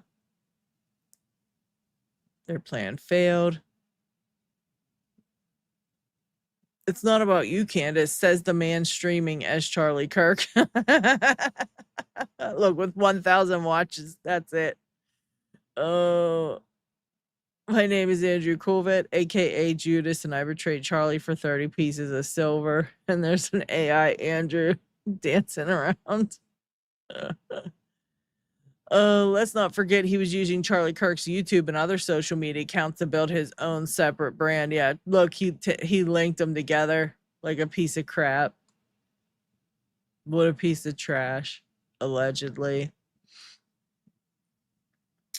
I love it. By smearing Erika. What, by drawing attention to the fact that she's a fucking weird ass retard, allegedly, and that she doesn't act like a normal human being, and that when we place her next to real grieving people, she looks like a psycho, and allegedly she doesn't even have tears until she learned how to do it, and how she's leaving her kids at home and not staying home and taking care of them like her husband wanted. And she's trying to say everything she does is exactly what Charlie wanted when it's not what Charlie wanted at all. Is that what you mean? No, we can all see Erika for what she is. Nobody smeared her, dumbass. She smeared herself. She smeared herself. You coordinated conspiracies and then sneered when people wanted you to prove them. And that's funny to me when they say that, because they can't point out any specific like lies. I've yet to see somebody say like, well, she lied about this. I'd love to hear it, because I've never seen her before this. I've never watched her before this. I never watched her before this Charlie Kirk thing. I don't know what she's lied about. I've seen her constantly say, this is my theory. This is what I think. This is my feelings. And when you're watching somebody, like if you are a grown-up like us with common sense like us, and you're watching somebody and they're telling you something, we have the discernment to know that it's not a fact. Like when I say Blake's a virgin, bald-headed bastard, I usually say allegedly because I don't know for sure. But even if I didn't, you guys know that I don't know that, right? You guys know that, like, I don't know for sure. I know he's bald because I can see it. But like, I don't know that he's a virgin bastard. I don't know if that's true. Like, we have discernment. We know when people are giving a theory, when giving a thought, giving an opinion. Like, that stuff is things that we actually know. So, I mean, who are you talking to? 3-year-olds that watch things and think that's true stuff that everybody says comes out of their mouth is proven fact? Because normally, everything we say isn't a proven fact. Rarely do we list proven facts, even in real life. I don't list proven facts all day long. I don't. Not at all. Like I'll say, you never empty the dishwasher. Now, that's not a proven fact. That's just me being, overly bitchy and complaining. You know what I mean? Just little things like that. When you say you over exaggerate on things and just talk about, like, you're not listing facts all day long. So when you're watching another human on YouTube sit down in front of the camera just to bullshit with you, you realize they're not listing facts. So I don't understand when they say she's lying and she hasn't proven anything, because time after time, she's shown proof of things. Like they're saying she wasn't friends with Charlie. She's shown much proof of that. That wasn't a lie. Like, I'm just not sure exactly specifically the lies they're talking about, I guess. And if she says something in a way that comes across as a fact, I, as a grown-up old ass lady, I know that she doesn't, mean that as a stated fact. I mean, I get it. When she says that Erika Kirk seems like whatever she called her, some type of psycho, whatever, with multiple personalities, I know Candace isn't a psychiatrist. She's not a licensed psychiatrist. I know that for a fact. So when she says that, I know she's not giving a doctor's diagnosis, right? Just because I'm grown and I know things. And I'm like, yeah, this girl ain't no psychiatrist, so she really doesn't know this. But she could be onto something, because then she reads what it is and we all think back to how Erika acts and we go, oh yeah, I seen that. I seen her do that. Oh yeah. Oh yeah. Yeah. You know, so it's crazy to me when they come at us with that kind of stuff, that she lies and that she's attacking Erika. Yeah, I mean, when you become a CEO and you want to walk around and swing your new ball sack that you stole off of Charlie, after he died, she literally allegedly ripped that ball sack right off and took it. And now she's walking around with these big balls, acting like this big hard ass bitch. And then you turn the camera over on her and ask her a question and she cries and talks about demons. Like, what the fuck is that? I don't talk about demons ever. I don't think I've said demons as much as I've said it reading these posts and reading things that Erika Kirk has said and listening to her speeches. I haven't heard demon so much until I watch Andrew, Blake, and Erika. Honestly. And Polly says, I'm not a Candace fan, but I respect her work. Yeah, it's like, I mean, I don't know that I don't know. I don't know that I'd say like I'm a fan. Like I wouldn't be like, oh, but I totally respect what she's doing. And I do like her. I like Candace. I think she's very well spoken. She's very smart. I think she has a great team that's helping her research things. I mean, I think they want the truth. I believe her when she says this is what she thinks and this is how she feels about things. I believe all that, and until I've seen her blatantly lie to my face about something or act out a character, I've seen her do multiple interviews. And in the interviews, she says the same types of things. Like her parents were divorced and, well, here we go. We're back. And we're back. To address, to review the video. Let's review. And I appreciate Let's the recess. patience of the parties as well as everyone in attendance when it comes to constitutional matters and balancing constitutional rights and transparency. This court will take the necessary time to make sure it's given the weight it deserves, and it is deserving of every moment that has been spent. Mr. Novak, turning to you.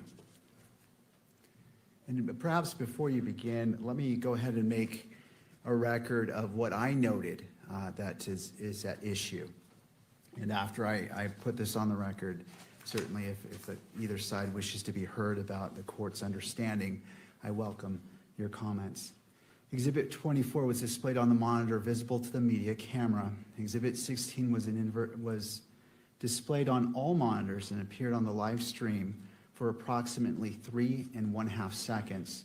The camera operator redirected the camera before any party called attention to the display of Exhibit 16. Approximately 16 seconds later, the court observed the image and stated, "Let me stop you, Mr. McBride. I'm not sure. Is this being broadcast?" Mr. McBride responded, "Let's take that down." The full text of Exhibit 16 had previously been made public through a search warrant that was publicly available on or before April 2026. The portion displayed on the monitors did not contain the full note and consisted of approximately 78 words. Approximately 15 of those words were included in the information filed on September 16th, 2026. In addition, the full note was read into the record during the preliminary hearing. The court previously ordered that Exhibit 16 be admitted into evidence and permitted its display within the courtroom, but prohibited its publication through the camera used for the live stream. And that concludes the findings of the court as it relates to this issue. Do the parties wish to be heard before we go into what you're requesting about the record on what occurred? Your Honor, your recitation is accurate. My earlier comments were based on my memory of reviewing this last night. In the recess, I reviewed the feed again, and what you have said today is accurate. Thank you. Mr. Novak, any? Of course it's accurate. No, Your Honor, I don't take issue with the court's factual summary. All right. Turning to you, Mr. Novak. Thank you, Your Honor. We're going to renew our request to exclude all electronic media coverage from all future proceedings. That was our motion docketed at number 305, and that included video cameras, still photography, and audio. This is the second time that the court's orders concerning the scope of electronic media coverage have been violated. I'm a baseball fan, and I just don't think the court needs to wait for the third strike. 2 strikes is enough. If I may, the alternative remedy, which we think is not wholly adequate, which is why we think it's an alternative and a less desirable alternative, is for this court to both reverse its prior order authorizing electronic media coverage of today's hearing, which we had previously filed an objection to after the court, I would say preliminarily granted the requests for today. That was sort of the chain of events. And that the court proactively preclude electronic media coverage at the last day of the preliminary hearing, which will be September 1st. Now, I understand that there has not yet been a request for electronic media coverage for September 1st, but there is no doubt that there will be. Just as this court previously observed that it wasn't prepared to preclude electronic media coverage at the preliminary hearing because there had not been any requests, there were requests, and those that were timely were all granted. The court denied one request because it was not timely for one particular day. So I guess the way it would be is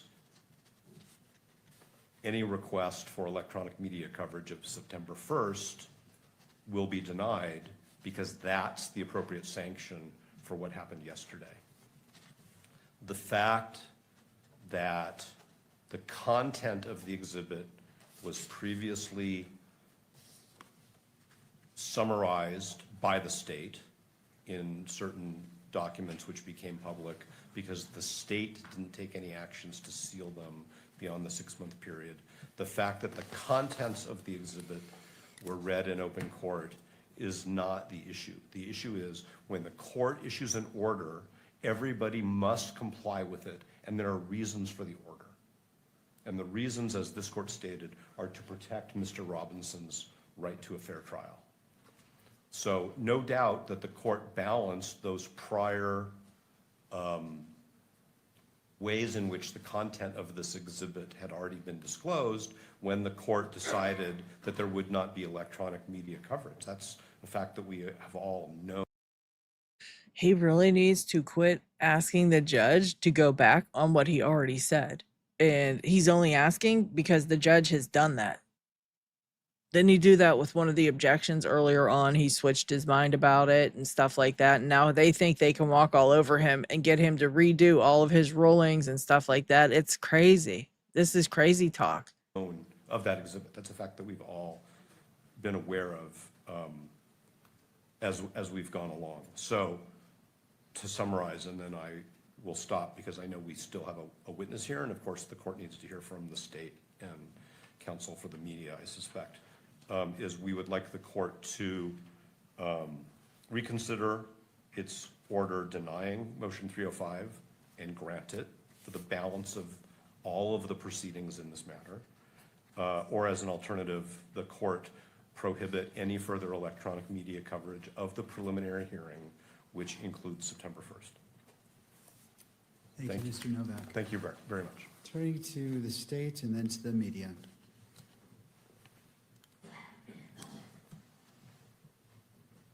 Yes, Your Honor, as to the remedy, we've heard of instances where the media has been able to delay publication of the recordings of the proceedings. We've heard of instances where that has been a short delay of like 30 seconds. I've talked to the media attorney about this, and they do not have the capability to do that right now. My suggestion would be for future proceedings to order the media to look into that capability, and that would be a remedy that perhaps could be used in the future. I think that would be a satisfactory remedy to avoid this type of thing in the future. As to the other remedies requested, we have one witness. The final witness, well, the defense has one witness. That witness is a ATF DNA forensic biologist. And I assume that the exhibits that will be admitted through her will be of that nature. We've already, in fact, admitted the report that she is going to be testifying to. The reports, I should say, that's exhibits 30 and I believe 34.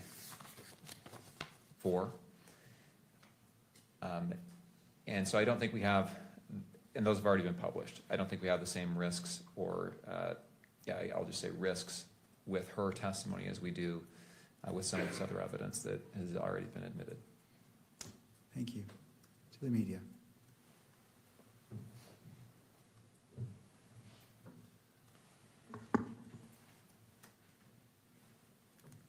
In a proceeding like this, the parties in the court and the media are working together to learn and to refine their processes.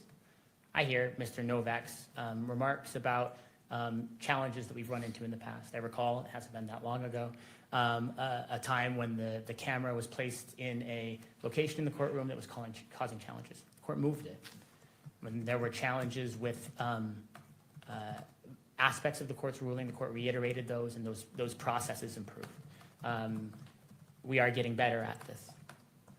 Media is on board and recognizes the court's obligation and its significant efforts to balance the interests here. In light of the court's ruling, including its recognition that the media operator in this case beat almost all of us to the punch, right? And saw what was happening on the screen and moved away as quickly as they could. We believe that the procedures that the court currently has in place, even if they don't, every moment of every hearing deliver the result that we are intending to deliver. Those processes are working. I don't believe that a further adjustment, much less a sanction, much less a revisitation of something that says let's keep every photographer, every camera out of this courtroom for every proceeding. In light of the court's well-reasoned and exhaustive rulings after long briefing on all of this, the court is currently balancing these interests correctly, and we therefore ask the court to allow the parties to recognize that the time we're dedicating this morning represents a reiteration of the importance of these principles. The media and the parties all recognize that. We'll continue to endeavor at all times to do all that we can to ensure that those are adhered to, and let the parties go forward under the current procedures without further order or sanction by the court. Thank you. Any further arguments before the court issues its ruling? No, but thank you for the opportunity. Thank you. And just updating my notes as I'm intending to issue this ruling right now. I'm just making sure that I'm capturing all the points made in the argument right now.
Oh my gosh, is he gonna make a ruling soon? What is he doing? This is annoying. Yeah, he's emailing. He's emailing his buddy. He's like, "What should I do? I don't know what I should do." He's placing his grocery order.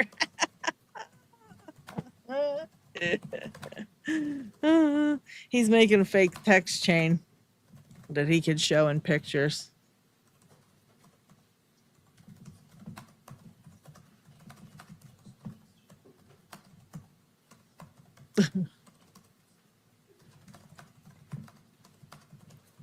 He's checking his likes on X. Oh my god. I wish this AVAX would pass.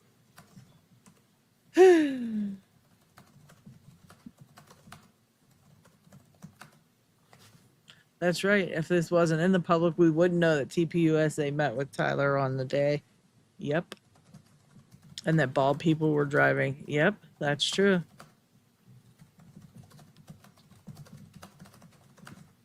Yeah, he's bitching about these idiot prosecutors to an email with a friend, sending his retirement letter. He's texting, "Hey, Erika, how do you want me to handle this?"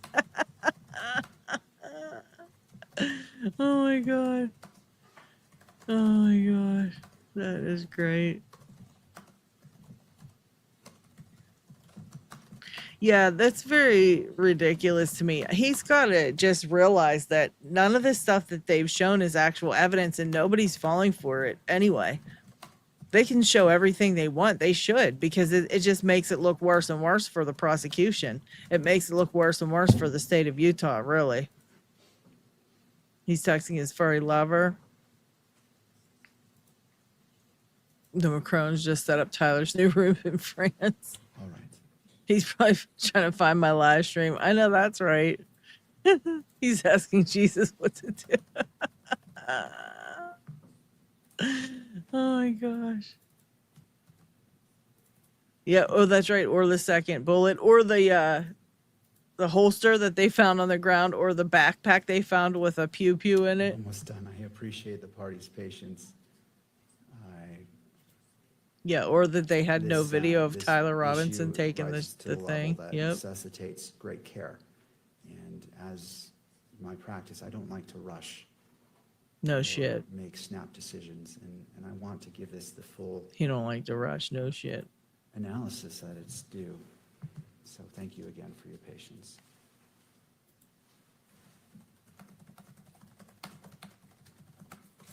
He's responding to Lionel for ripping him a new one.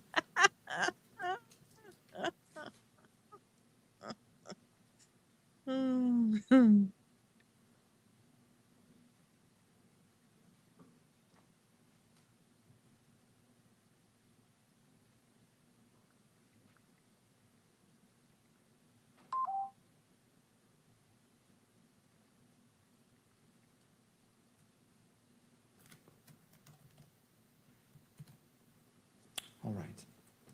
Court will issue its ruling on the request by defense. The constitutional rights of Mr. Robinson and Ms. Kirk are paramount. Although transparency in judicial proceedings is a fundamental interest, it must be balanced against the constitutional rights of all parties. Having considered the arguments presented by counsel and having reviewed the events that occurred yesterday, the court finds that its order prohibiting the publication or broadcast of Exhibit 16 by the media camera was violated. The court agrees with the defense that this constituted a violation of the court's order. Compliance with court orders is essential in all proceedings and is of particular importance given the nature of these proceedings. With respect to defense's request as a sanction that the court reverse its ruling on defense motion 305, motion to exclude cameras, the request is respectfully denied. The analysis underlying the court's prior ruling remains unchanged, and the court adheres to its reasoning and conclusions. Good. With respects to the defense's alternative request as a sanction to prohibit all cameras and electronic equipment from today's proceedings, thereby preventing the electronic capture of the proceedings for those inside and outside of the courtroom, the request is granted in part and denied in part. Effective immediately, members of the media shall no longer capture or broadcast any exhibits displayed by the parties during today's proceedings. The court finds this sanction to be proportional and appropriate in light of the violation of the court's prior order. The court reserves this sanction as it relates to September 1st. It is not before the court. There has not been a request for electronic media coverage, and the court won't issue a pre-ruling.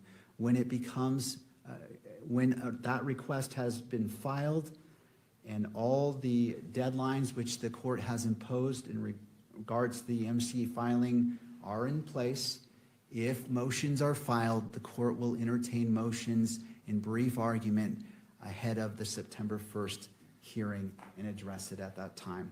This is the ruling of the court. Thank you. Turning to the defense, if you wish, you may call your next witness. Judge, we would like the benefit of the record before we start taking evidence today. Yes, Mr. Gernander, and I'll allow all parties, given the ruling of the court, briefly. And I'll be brief, Judge. And this is in relation to the continued taking of evidence today. And I'll start my statement, Judge, with something that was very insightful that you said the other day. You mentioned, and I quote, "Sometimes you need to take time to save time," close quote. And so that's my purpose for standing up here this morning. We have spent the better part of a day, a little over 5 hours, I believe, hearing from witnesses that the defense has called at this preliminary hearing. And no doubt the defense is entitled to call witnesses at a preliminary hearing as allowed by the rules. But I think it's important that the court remind all parties about the purpose of this hearing. This is a probable cause hearing, as Your Honor has repeatedly stated. The defense has invoked the term reliability many times. And the court, frankly, has found the evidence that's been admitted, the testimony. As a gatekeeper, the court has found it reliable. It's been presented. The exhibits have been found reliable. So any questions of additional reliability are really questions of credibility of the witness and weighing of the evidence. And that is not really what this court engages in at the probable cause standard. And so this is all couched in the context of a likely forthcoming standing objection that the state may lodge if the testimony is long and drawn out and exceeds the scope of the preliminary hearing, gets into areas of a 702 hearing, possibly even trial. We will lodge this objection, but I wanted to just simply state the authority, Judge, behind our objection if we do make that. As your court is well aware, the magistrate at this stage of the case must view the evidence in the light most favorable to the prosecution. And that's cited to in a number of Utah cases, to include State v. Schmidt.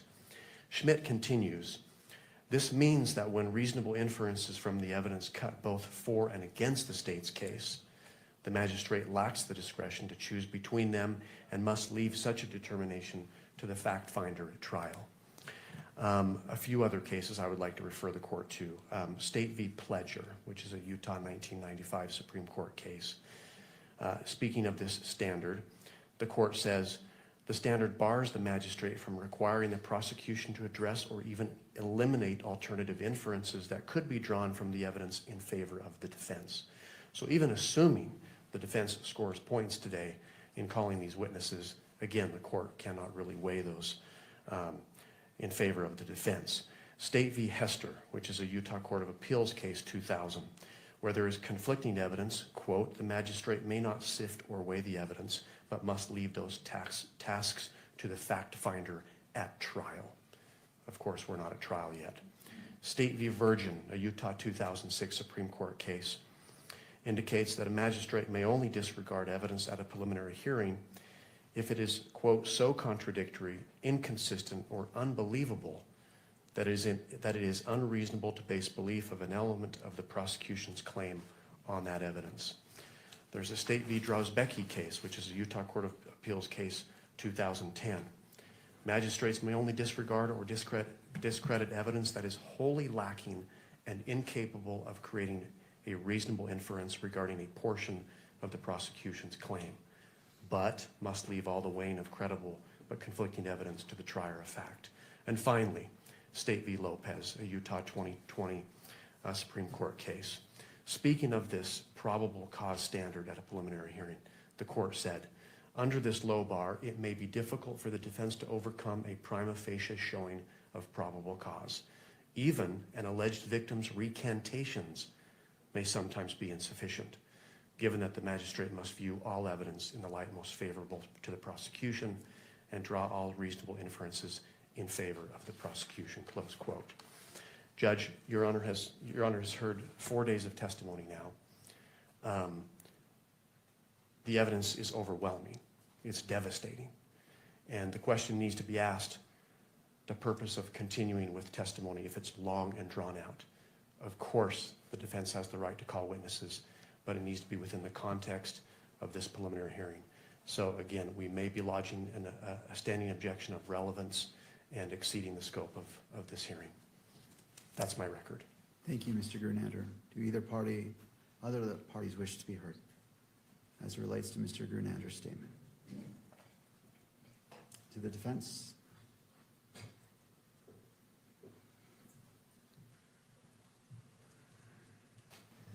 I'm not sure what was being requested by Mr. Grunlander. As I indicated to the court during the testimony of the last witness, we had discussion with the state prior to the start. We had a scheduled date for the court to rule on objections. And the purpose of that hearing was so that we wouldn't have to fly witnesses out from the East Coast if there was going to be a standing objection. Prior to that hearing taking place, the state contacted us after they had participated in interviews of Ms. Oliver and the other experts, and indicated to us, and we indicated to the court, that there was going to be no standing objection to the testimony of these witnesses. So if he's lodging a standing objection now, I think he's waived it, or he should be stopped from asserting it given the circumstances. I didn't hear that he was asserting that, and I intend to keep this next witness focused on the issue that I think is relevant, which is the state presented DNA reports through a non-expert. They selectively read into the record a portion of those reports which left an extremely misleading impression of the significance of that evidence. So I have the author of the report here, and I'm going to hopefully educate the court on what the limitations are of the report, and that's it. I hope to be done with the witness by noon, direct and cross, and that will be the end of it. All right, thank you, Mr. Burt. And before I have you call the witness, just want to make sure that the media had I'm not sure if the media needs to be heard on Mr. Grunander's response. No, Your Honor. All right, thank you. All right, Mr. Burt, you may call your next witness. Thank you. Call Ms. Oliver.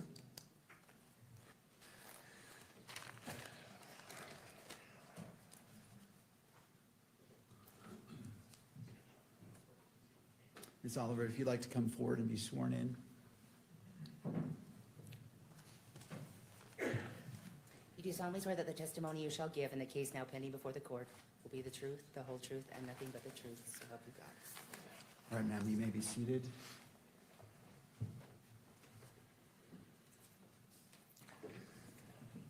And there's a water bottle to your left if you wish. And after you're seated, if you wouldn't mind adjusting that microphone, bringing it close to you to pick up your testimony from today. Mr. Burt, you're a witness. Thank you. Could you tell us your name, please?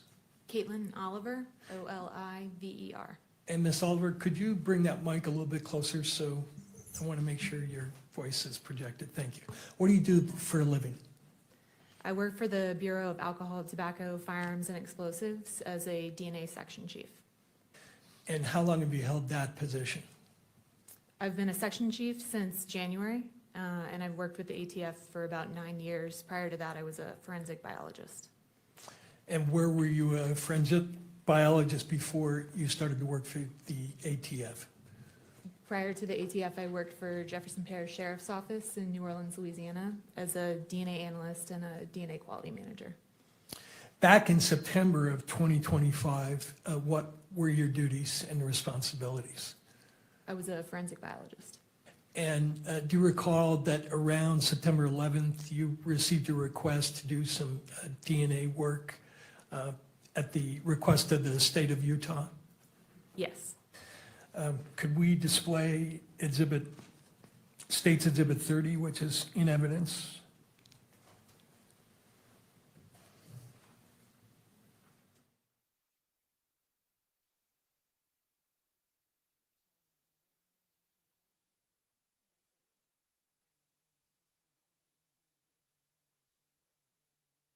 It really makes me wonder if he is like texting Erica on his little laptop there.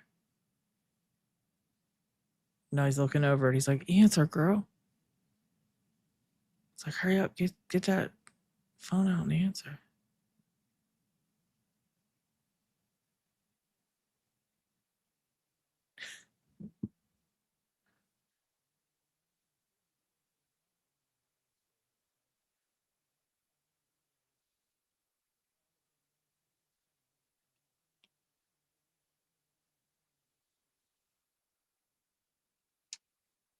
Oh, that's weird.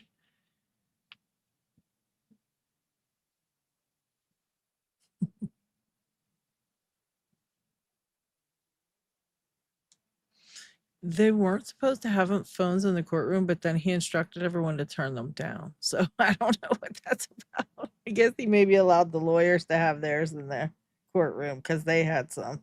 The ones rang in the courtroom and he didn't even say anything.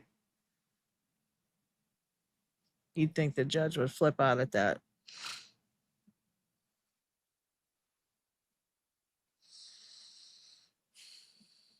Oh, okay, the lawyers can have their phones.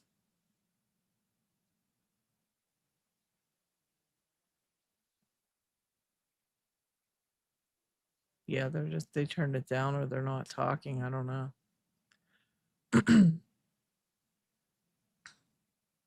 He got vodka in there, I bet. Did you see him look around first? He was like, what's that about?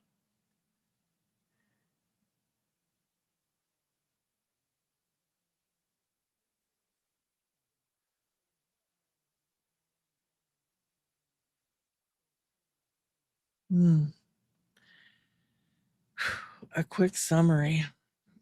They really haven't shown much as far as evidence, but we have found out that they found another bullet on another roof, which had line of sight to Charlie Kirk. They have not, no one's actually come forward and claim it was specifically their bullet.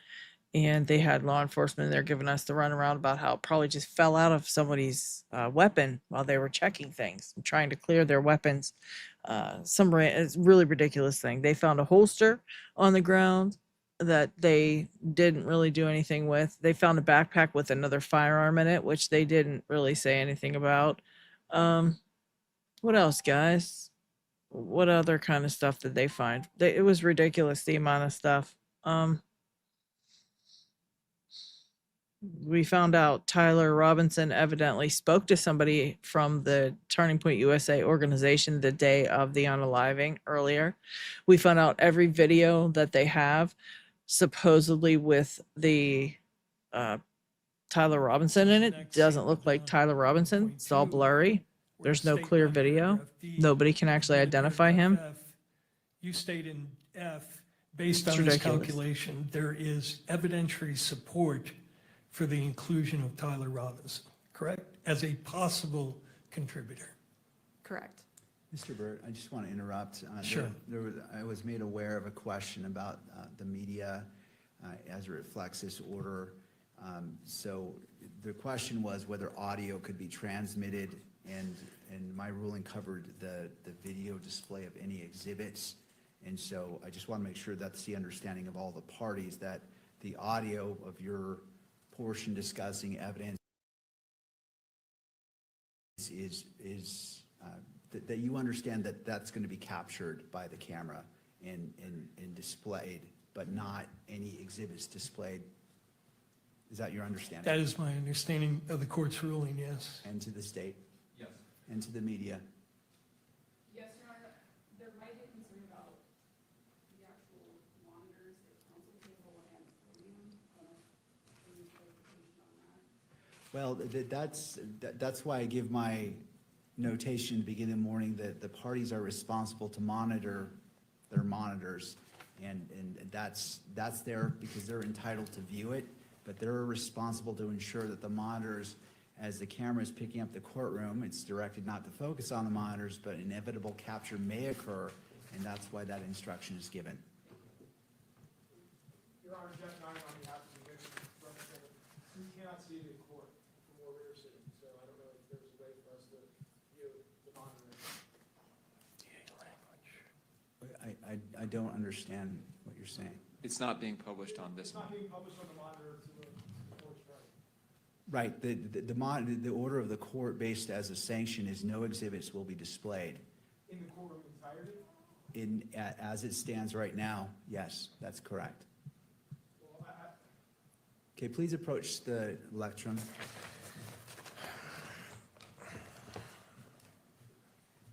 Your Honor, it's just hard for the victim's family to be able to follow the evidence if everyone but the victim's family is able to view the exhibits here in court. Thank you, I appreciate your concern. This monitor is not on either. So it's only the attorneys. The attorneys have a right to view what exhibits are being displayed, to make their motions, objections, and to see it. It is the court's discretion on what's displayed in the courtroom for publication, and the court issued a sanction given the events of yesterday, and that's the court's ruling. Your Honor, I just asked the court to consider the victim has the right to be present, obviously, at the hearing. And the presence without being able to see the exhibits, again, it's our position, is not meaningful. Thank you, I appreciate your concerns. Mr. Burke.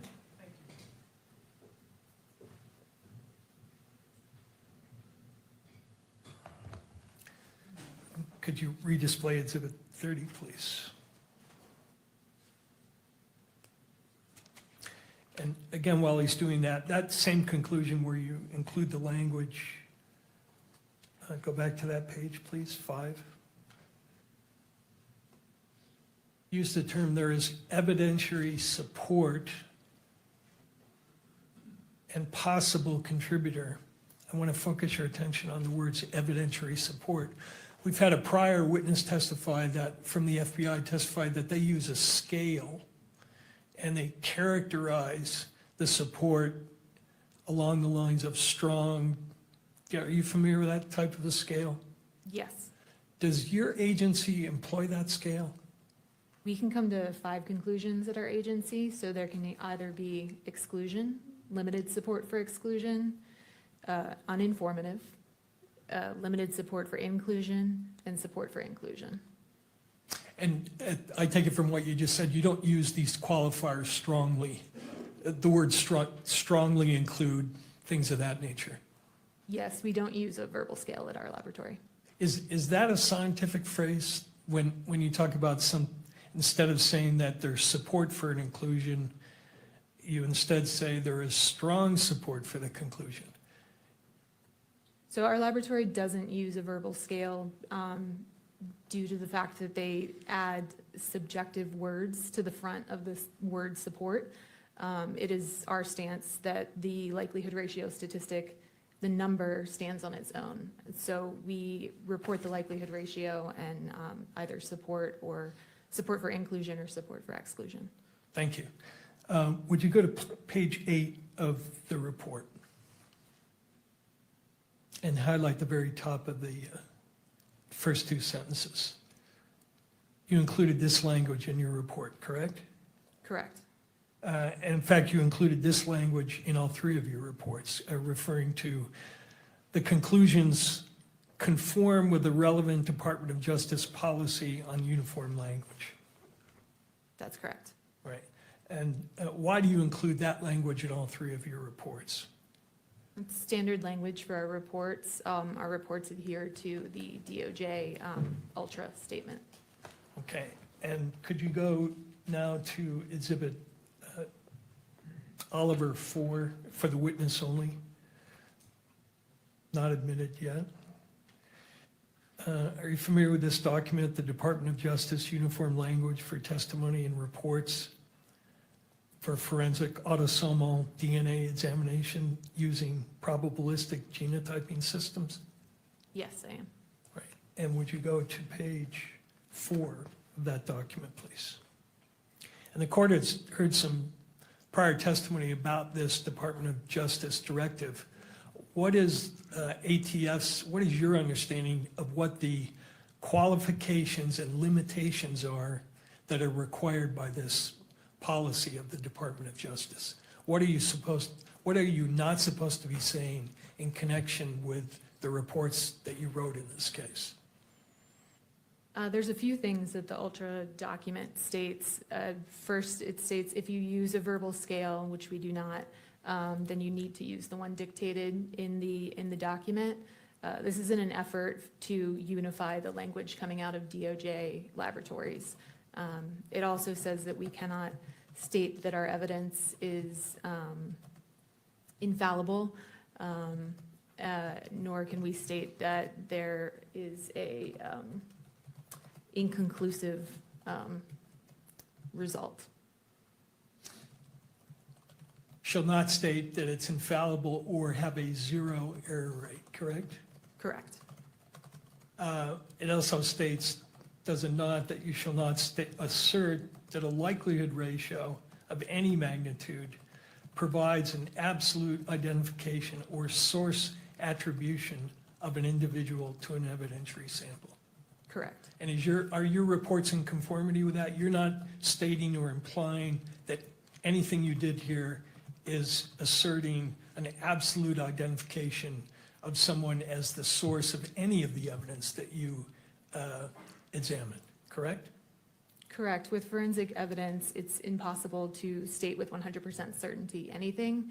That's why we report a likelihood ratio, to speak to that uncertainty with a statistic. All right, and would you go to the next page of that document? This policy requires that you not state or use the expressions reasonable degree of scientific certainty, reasonable scientific certainty, or similar assertions of reasonable certainty. You didn't do that in any of your reports, correct? Correct. You're not asserting anything with respect to any reasonable degree of scientific certainty. Correct. Correct? Now, when, you can take that down. When did you first receive the assignment in this case? I would have to refer to my case record to know the exact date. Do you have those in front of you? I do not. Okay, let me pull up Oliver 3 for the witness only.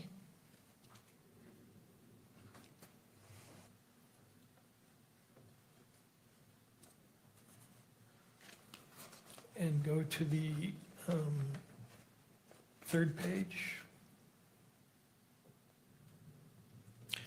Does that third page help refresh your memory on when you may have received this case?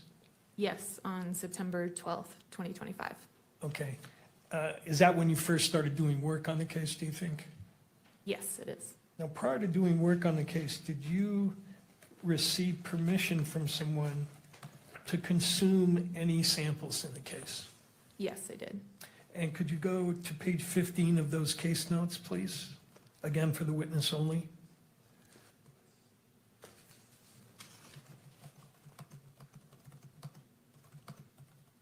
Do you recognize this email?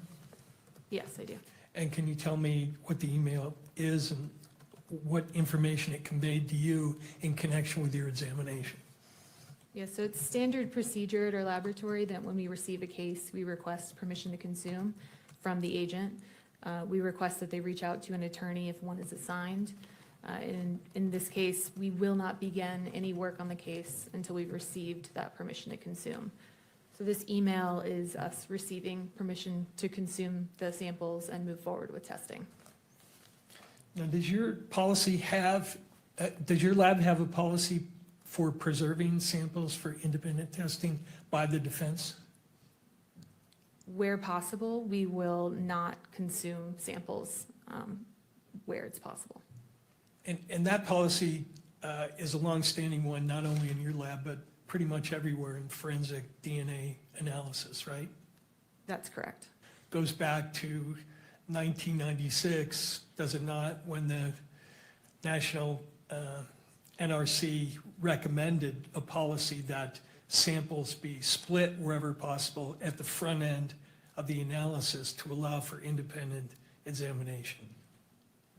Where possible, yes, that's correct. Right, and they did that because it was their conclusion, was it not, that a wrongfully accused person's best insurance against the possibility of being falsely incriminated is the opportunity to have the testing repeated.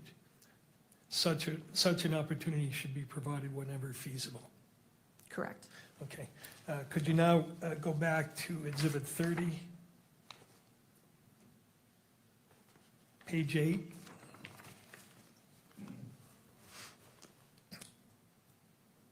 Were certain DNA samples consumed in your analysis? Yes, they were.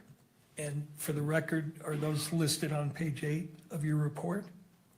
Yes, they are. Which samples were entirely consumed in your analysis? That would be exhibits 1.4, 1.6, 1.9, 1.10, 1.12, 2.1, 3.1, 4.1, and 5.1.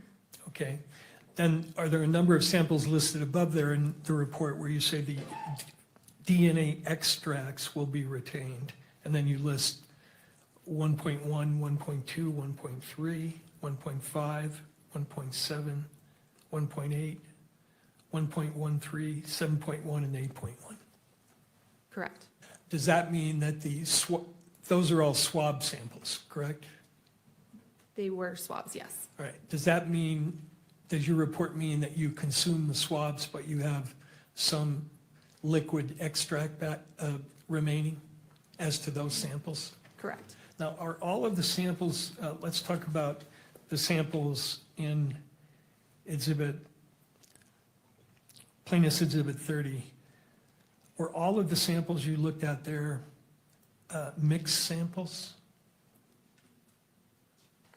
Could I refer to my tables in my report? Sure. Go to page 2, please.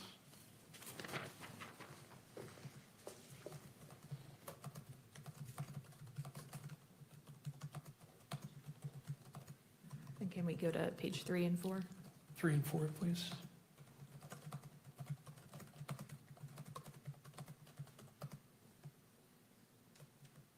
With the exception of the known samples from the known individual, that was a single source sample, but otherwise the evidence samples were all mixtures. And in many cases, they were mixtures of sometimes 4 and 5 people, correct? Correct. Now, when you look at mixtures, such as the ones in this case, you use terms like major and minor contributor, right?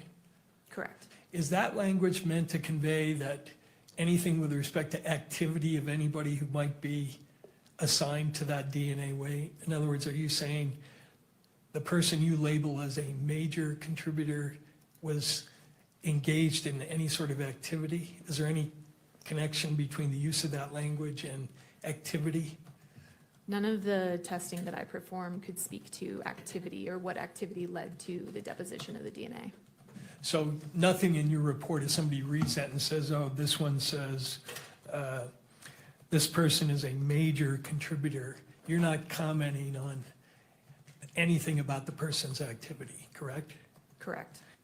And is it true also that there are also several other limitations concerning the language of your report that it's important for courts and people who are reading the report to understand?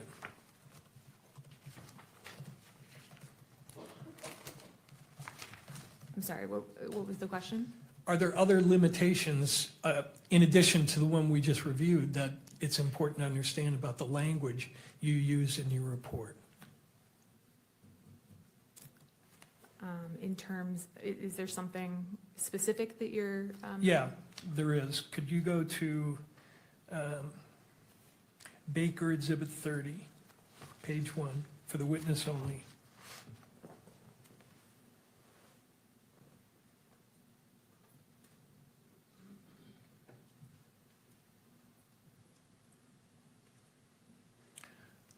Are you familiar with this publication?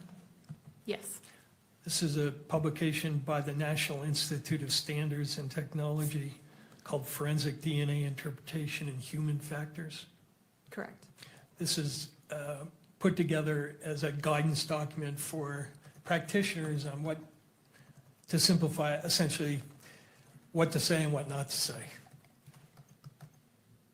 I don't know that I would call it a guidance document. NIST is not a regulatory body for DNA testing. It was a report that looked into forensic DNA reporting and specific human factors that could affect our testing. So they may have had recommendations, but as far as them being a regulatory body that's issuing guidelines, I wouldn't state that. Okay, that's fine. Could you go to 136, please?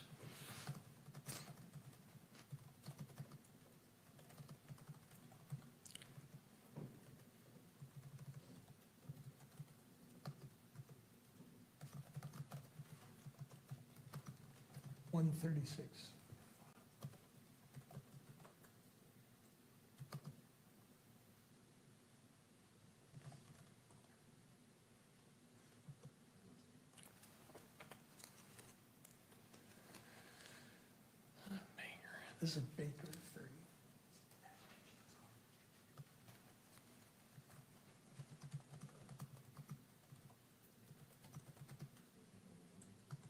Keep going.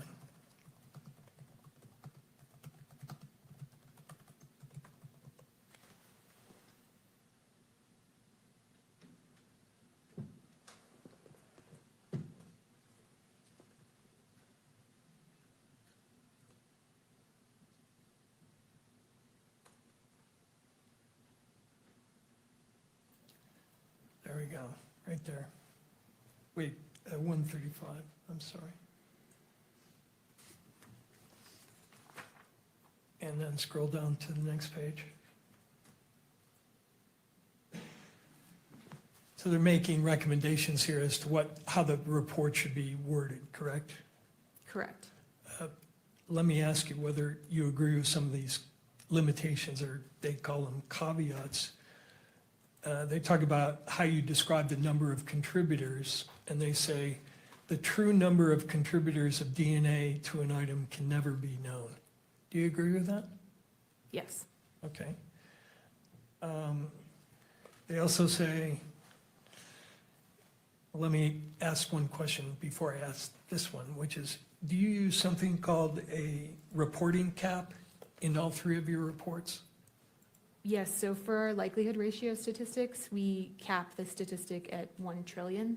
The actual number could be a lot higher. It could be quintillion, octillion. We chose a trillion because it has meaning, I think, to people that can understand what a trillion is. An octillion and a quintillion gets a little high at that point, so we cap at 1 trillion.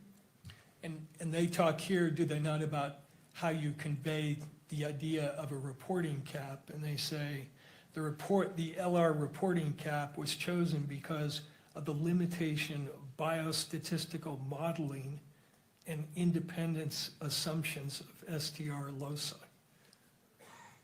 Do you agree that that's why the cap is chosen? I believe we chose our cap for the reason I stated. Do you disagree with that statement in terms of why the cap is chosen? I'm not familiar with the paper that's referenced there, so I would have to familiarize myself before I said I agreed or disagreed. Fair enough. And then they also suggest that you alert in your report that profile descriptors cannot be applied to activity level issues. Do you agree with that? Yes, so this is what you were stating about calling a major contributor. It doesn't speak to the activity that led to the DNA deposition. Right. DNA profiles may be described as major, minor. However, these descriptors should not be interpreted in the context of a decision regarding the nature or the mechanisms, actions, or timing that led to the deposition of the DNA. You agree with that? Correct, yes. Right? And then the other sort of limitation, convey that the DNA results cannot be interpreted as the analyst providing an opinion regarding who the source of the DNA is. Yes, so this is, once again, we don't make source attribution statements. We will say there's support for inclusion, and then we back up that with a statistic. So from a scientific standpoint, you couldn't read the paragraph that sets out the likelihood ratio in your report, whatever the number, and then blast a headline in the media, Mr. Robinson's DNA is found on this item. That's a source attribution, is it not? Correct, yes.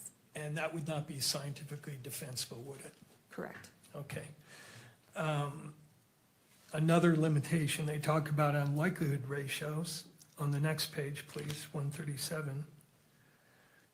Likelihood ratios cannot speak to the likelihood of a proposition, only to the probability of the results given a pair of propositions. Do you agree with that? Yes. Explain that, because that's a little above my pay grade in terms of understanding. So a likelihood ratio statistic compares the probability of the DNA profile of the evidence given two competing hypotheses or two competing scenarios. Typically, the first is that the person of interest is included, and then the exclusionary hypothesis would be that the person of interest is excluded, so there's a random, unknown, unrelated individual contributing. And when they're elaborating on that point, they say a likelihood ratio indicates if and to what extent the DNA analysis results support one proposition over another. It is not possible on this basis alone to determine which is the most probable proposition. Do you agree with that? Yes. Okay. And then the next limitation they suggest you convey is that convey that DNA statistics cannot imply uniqueness within a population. Do you agree that that's a legitimate limitation? Yes. And explain what that means. Does that go back to the issue of source? You can't assign a source to a DNA sample? Correct. Okay. It says you should delineate the meaning of a verbal qualifier, but you didn't use one in this case, right? Correct. Okay. Now, you mentioned that your testing cannot, and correct me if I'm wrong, I don't mischaracterize it, your testing, none of the testing in any of the three reports can answer the question of how and when DNA got deposited. Is that true? That is true. DNA can't speak to the activity that led to the deposition of the DNA. And the report says, with regard to that issue, with the increased sensitivity of DNA techniques and sophisticated software, a DNA profile may be developed even when the contributor of that DNA never touched the item or area that was swapped. Alternatively, a person's DNA may be present when they were not involved in the crime. Do you agree with that? Yes, once again, I cannot speak to the activity. Can you explain how it's possible that a DNA profile may be developed even when the contributor of that DNA never touched the item or area that was swapped? So it's possible if, say, the pen that you're sitting there using for the week, you, say, hand it off to the judge, and the judge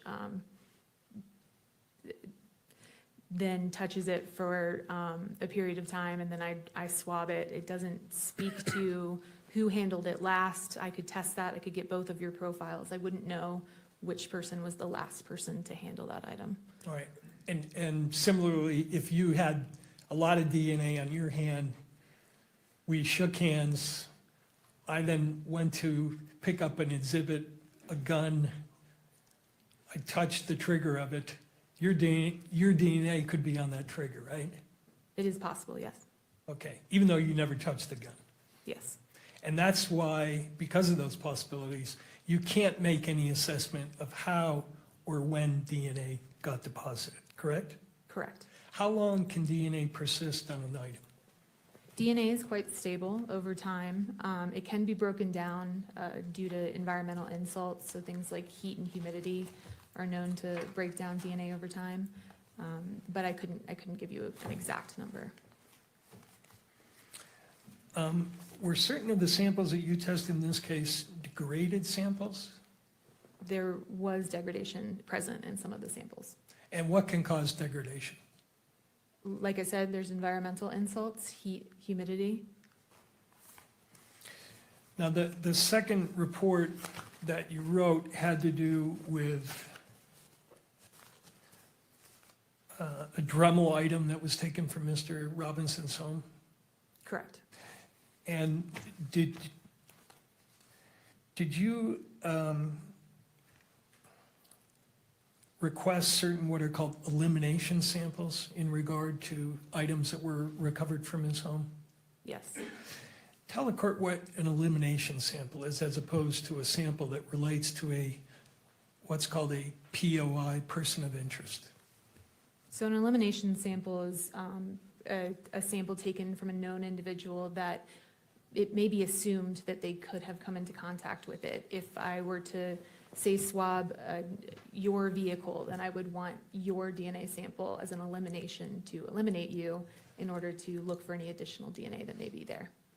And you say they're assumed contributors because depending upon the location, for instance, somebody's house, you would expect if there were multiple people in that house that perhaps everybody in the house could contribute to a certain DNA result. It's possible. So you'd want samples from all those folks to see if they contributed to an item that would be associated with a place where they congregated. Correct. And I noticed from your case file that you also requested, but I don't think you received, elimination samples from agents who were involved in this case. Correct. Why do you request those samples? The type of testing we perform is quite sensitive, and so it is a standard practice that we request elimination samples from any of the investigators involved in order to potentially eliminate them in case they could have contaminated the evidence. Okay. Now, in report number 157, if you could bring that up, please. Oliver 157, which has been admitted.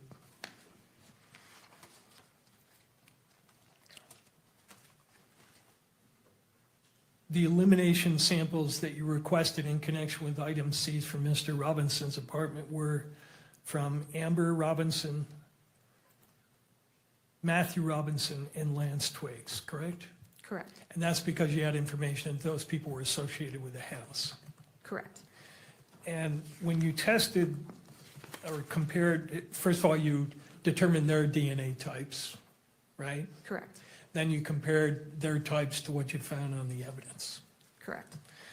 And for a certain number of those samples, you found the presence of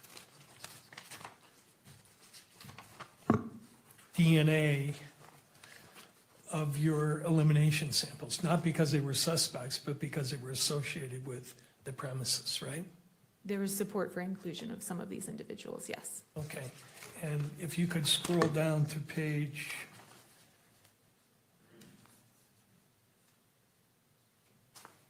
4, which is the table, I just want to review briefly with you.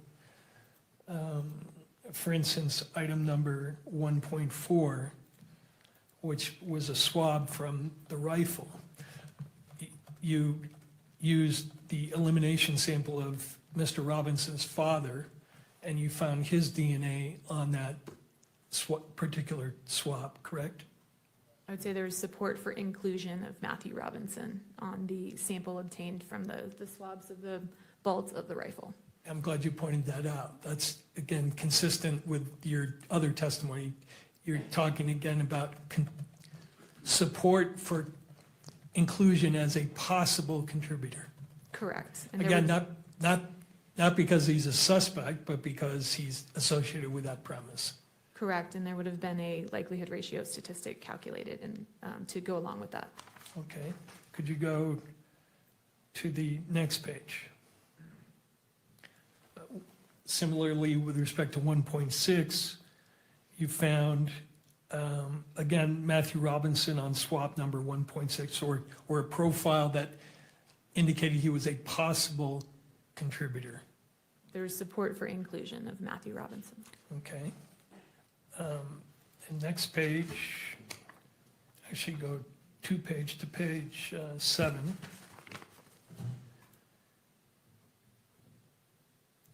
You found support for inclusion of lance twigs on swabs of buttons of a Dremel tool, correct? Correct. And going back to what we were talking about before, if a person named Lance Twigs lived in that residence, came into contact with Tyler Robinson, and then touched a button on a Dremel tool, you'd expect Mr. Robinson and Mr. Twigs's DNA to be on there, right? Or you could. It's reasonable to assume that anyone living in the household could have contributed to DNA on an object found in that household. And similarly, you found profiles to suggest support for inclusion of Mr. Twigs on other areas of the Dremel tool, correct? Correct. Okay. Now, the last area I want to ask you about is, you're familiar with something called NGS? Yes. What is NGS? NGS stands for Next Generation Sequencing. It's a DNA technique that sequences your DNA, so it looks at the individual sequence of your DNA.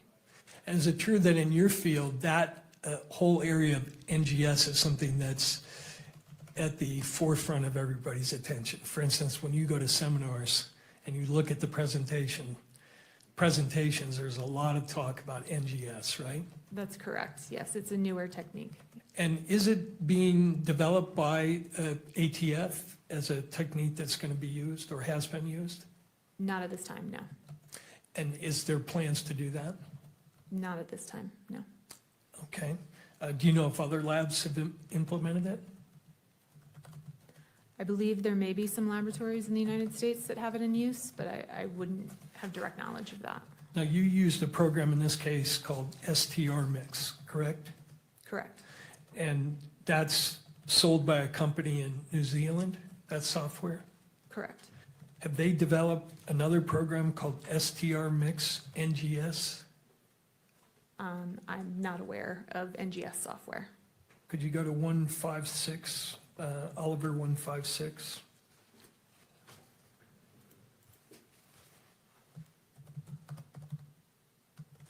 Let me know when you're there.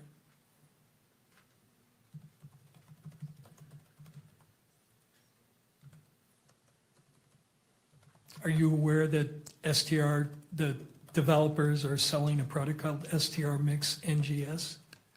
I was not aware, no. Okay. Now, sequencing analysis is different than what you did in this case, correct? Correct. And how so? As I said, sequencing is looking at the individual sequence, the individual bases that make up your DNA, as opposed to the testing that I'm performing, which is looking at length variations. So STR testing, which is the testing I perform, looks at areas of the DNA that are known to be highly variable between individuals. And there are areas where the DNA sequence repeats itself over and over again. And depending on who you are as an individual, you may have a different number of repeats present at that location. So the testing we're performing is looking at those length variations. There's a distinction between, say, if you have 10 repeats versus 12 repeats. But you're not looking within those lengths to see what the sequence of the DNA is. Correct. And that's what this new technology is designed to look at. Correct. And the reason it's designed to look at that is because it's been found that there are DNA areas that are different in sequence, even though they're the same length. Is that true? I think the reason for developing NGS software is to add another tool to a forensic biologist tool belt. Okay. Now, could you go to 154, please, for the witness only? You're familiar with this chart? Yes. Okay, this lists all the alleles that you found for all the testing in your 3 analysis, correct? No, it looks like, No, you were right, 154.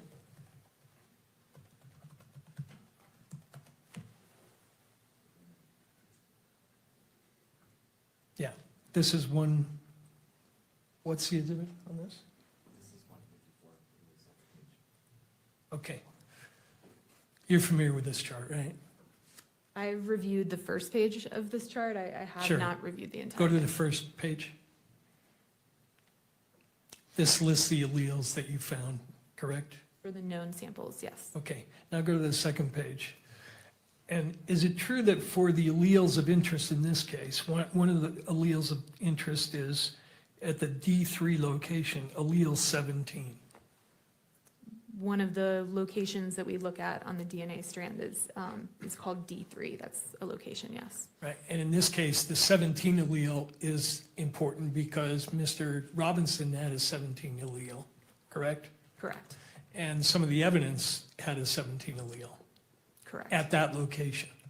correct. So as I understand the way you do this, you look and compare whether those are the same number, basically. I wouldn't state that's how we do our comparison, so it's not just number matching. We're using STRmix, the StarMix software, in order to perform an analysis of the software that looks at the possibilities for a DNA profile and make comparison to the knowns that way. We aren't using a chart and just doing number matching. Yeah, and I wasn't suggesting you did, but you're looking at the alleles and measuring the peaks, and it's a fairly sophisticated process, correct? Correct, But the bottom line is you're comparing alleles one against another. correct, So if a person is a 1717 and the evidence sample is a 1717, you're looking at that comparison. correct, And again, measuring only length. correct.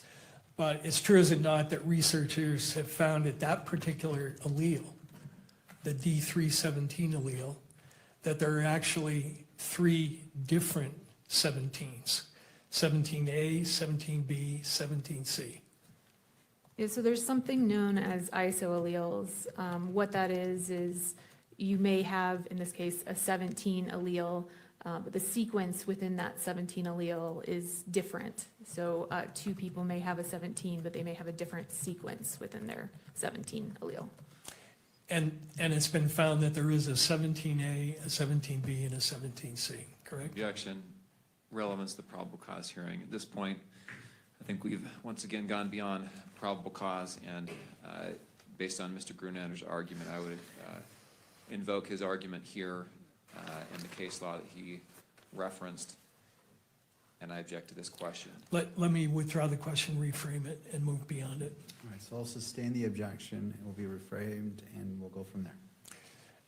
It's true, is it not, that at least 1, 2, 3, 5 of the locations of interest in this case, researchers have found that the alleles that you were looking at, these isoalleles, have different sequences but the same length. Objection. Relevance. The witness has testified she does not do sequencing analysis here, and that's what the question is asking, is about sequencing analysis. Counsel? The point, though, is that her testing cannot distinguish between these isoalleles, and therefore it goes to the weight of the comparisons. But if she didn't do that, Yeah, that's the point, is that she didn't do it, and therefore she's not in a position to draw conclusions. Mr.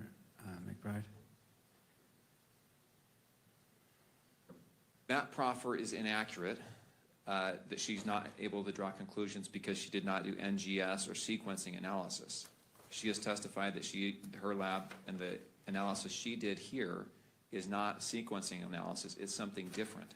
Whether or not she could do sequencing analysis is irrelevant to the analysis that she did do. If Mr. Burt wants to call an expert to say sequencing analysis is better or something like that, that's fine. But this expert does not do sequencing analysis. Therefore, the line of questioning that goes into sequencing analysis is irrelevant to her testimony.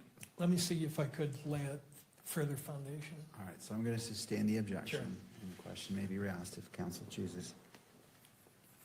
When you do your analysis using length only, do you go by the rule that if any STR locus fails to match when comparing the genotypes between two or more samples, then the comparison of profiles between the question and reference sample is usually declared a non-match, regardless of how many other loci match? No, it's not quite that simple. What you're speaking of is an exclusion, is that correct? Yeah, right. So it's possible for DNA evidence we spoke about, it's possible that DNA evidence be degraded. In a case like that, there may be the potential that some of the profile has what we call dropped out. So it's not present. In that case, we wouldn't expect necessarily to have a inclusion or exclusion at that location because there's no information present there. So it's not quite as simple as is every allele in this chart present in the evidence. There's more to it than that. If you had a difference in sequence between a known and a question across many loci, would you exclude the person? It depends Again, on, objection, Your Honor. We're going back into sequencing, which is not the analysis that was done in this case. Mr. Burt. Again, Your Honor, if there could be an exclusion based on this and the testing was not done, I think that is relevant. But as it relates to this witness and her firsthand knowledge, I'm not seeing that tie-in as it relates to her. All right, let me move on then. So I'll sustain the objection. Now, you said that all the samples you looked at in that one report were mixtures, correct? correct. And the number you get in the likelihood ratio depends on how many contributors you estimate, right? The number is going to vary if you say I think it's a mixture of 2 people versus I think it's a mixture of 5 people. It's not necessarily the number of contributors. The likelihood ratio speaks to the weight of the evidence. And so it's comparing known individuals to the unknown sample. It could be a low number and be a single source sample. It could be a high number and be a 4-person mixture. It's not necessarily directly correlated with the number of contributors. Let me ask you if you agree with this. This is from the NIST mixture study. A likelihood ratio numeric value is not a measurement of a physical quantity. Do you agree with that? Correct. Rather, it is a ratio of probabilities in the opinion of the expert assessing the likelihood ratio and is dependent on the specific propositions used to formulate it and also on the individual making the assessment. Correct. Yes, I agree. And does the final likelihood ratio depend on the number of contributors you assume? No, it does not. It has no effect whatsoever? It can have an effect. It's possible. It's possible multiple other factors could contribute to the likelihood ratio. Is it somehow difficult to figure out how many contributors there are in a sample? I guess I would say that I use my my training, education, and experience in order to determine the number of contributors present in a profile. Well, I noticed throughout your report you used the phrase, for instance, with regard to the 1.2 sample, the profile consistent with at least five contributors, at least one of which is male. And for 1.1 you say the profile is consistent with at least 4 contributors. I assume by the word at least you're signaling that it could be more. Correct. And as the number of people to a mixture increases, the difficulty in sorting out that mixture increases as well, correct? Correct. I noticed in your standard operating procedure, there's some guidance on interpreting 3-person mixtures. Familiar with that, right? Yes. And it says, and correct me if I'm wrong, approximately 70% of 4-person mixtures present present as 2 or 3 person mixtures based solely on number of alleles present? It's possible for them to present, yes. Well, it doesn't say it's possible. It says, for example, approximately, in all cases, assuming a mixture as a result of the combination of 3 people must be done with caution. For example, approximately 70% of 4-person mixtures present as 2 or 3 person mixtures based solely on number of alleles present. You said you're referencing my SOP? Yes, Is it possible for me to take a look at it? sure. Your Honor, I'm going to object at this point. The point that defense counsel is getting at is made in the last answer, which is that the difficulty of sorting out mixtures increases as the number of contributors increases. That's all understood, but that has nothing to do with the probable cause determination. Even if it's difficult, the inferences and the evidence is weighed in favor of the state. The court cannot weigh the difficulty in determining this evidence. Is it fair for a trier of fact at a jury? Sure it is. But we're now getting into weight issues that are relevant for a jury, but not for this court. Well, he's implying this is going to be an extended discussion. I have one question which he wants to look at her manual. to make His sure like it's- computer thing came up in the And then middle I'm of the screen. I don't know what that is. That's not mine, guys. That's from whoever's videoing. So could you What bring the up hell? one exhibit, What is Oliver that? 148? There it is. Okay. That was weird. That was awkward. This is your SOP document, correct? Correct. And then go to page 83.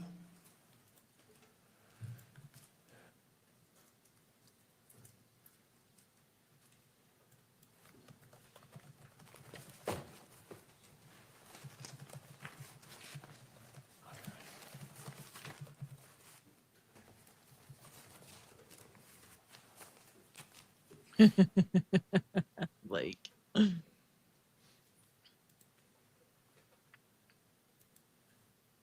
Did I read that correctly?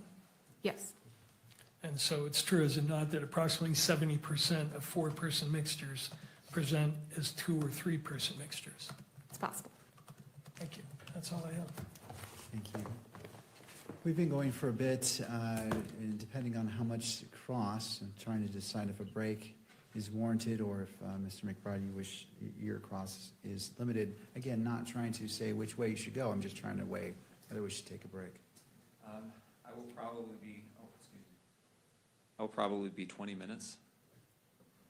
All right, let's just keep going, and then at that point, we can take a break.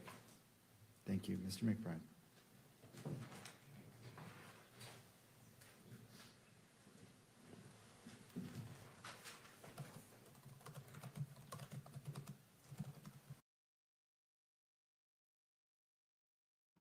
so I do have to go in a little bit, but I'm going to leave the live stream up and running until I actually have to leave my house. So it's probably going to run for quite a while until I'm actually end up leaving the house, but I do want to leave it up and streaming for you guys. So, you can watch what's going on. So I'll leave it up as long as I possibly can. And I will say goodbye when I actually do leave before I take the live down. So I'm just going to disappear off the screen and continue to watch and post up comments. And then, when I have to go, I'll pop in and tell you guys, but it's taking a little bit longer than I expected. So we're still here. I thought he was going to go on break, but I guess we're not breaking yet. We're going to cross-examine now. So I don't know what the point of this whole thing was. We found out about DNA yesterday, but I guess this is more DNA stuff. So I definitely think it's worth hearing till the end, at least. I wish they would get to it though. Here we go.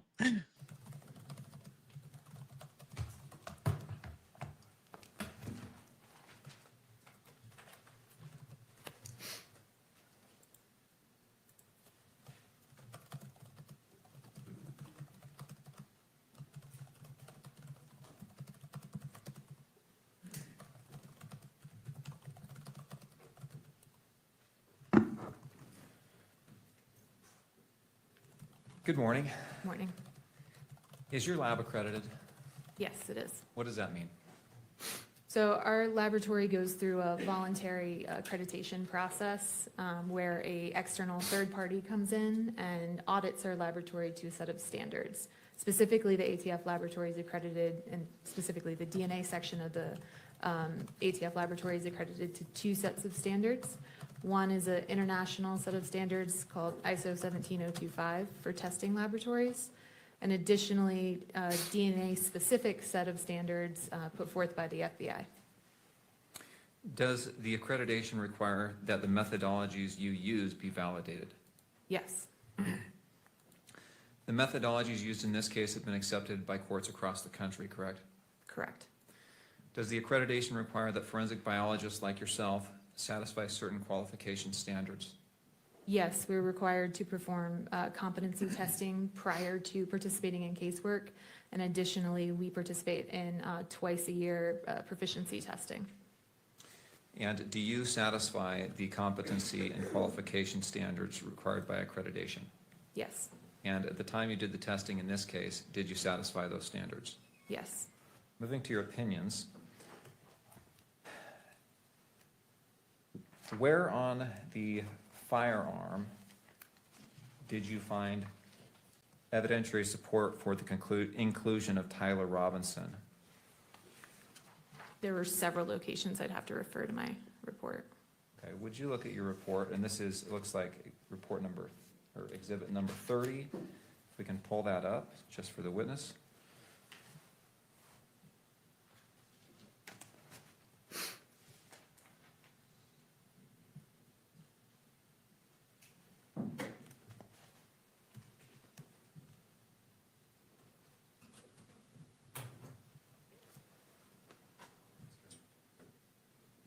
Thank you, Kimberly.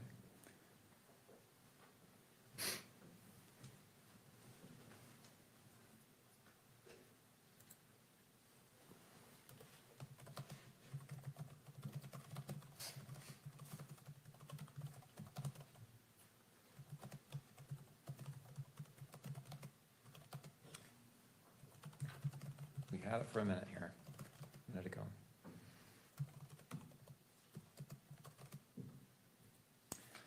Okay, if we could go to page number 2, please. Will you just list off the areas of that firearm where there was support for, evidentiary support for inclusion of Tyler Robinson? The swabs of the stock and grips of rifle, the swabs of the butt plate of rifle, swabs of the trigger and trigger guard of rifle with possible ridge detail / smudging, the swabs of the bolt of the rifle with possible ridge detail / smudging, and the swabs of the forend of the rifle. We go to page 3. Swabs of the barrel of the rifle with possible ridge detail / smudging, the swabs of possible ridge detail / smudging on the optical accessory.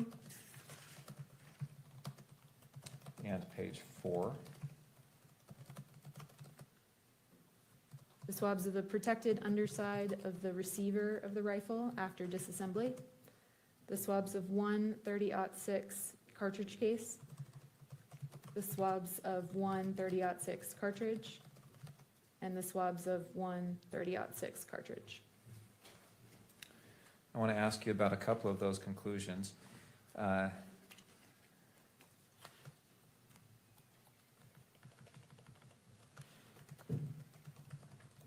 Let's look at page 5, please.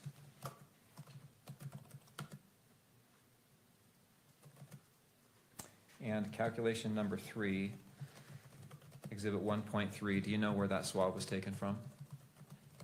I'd have to refer back to page 2. Can we refer back to page 2, please, Kimberly? Thank you. 1.3 is the swabs of the trigger and trigger guard of the rifle.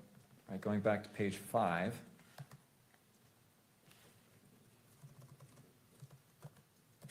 And we've had some talk, some testimony from you and some questions for you about the likelihood ratios. What was your conclusion as to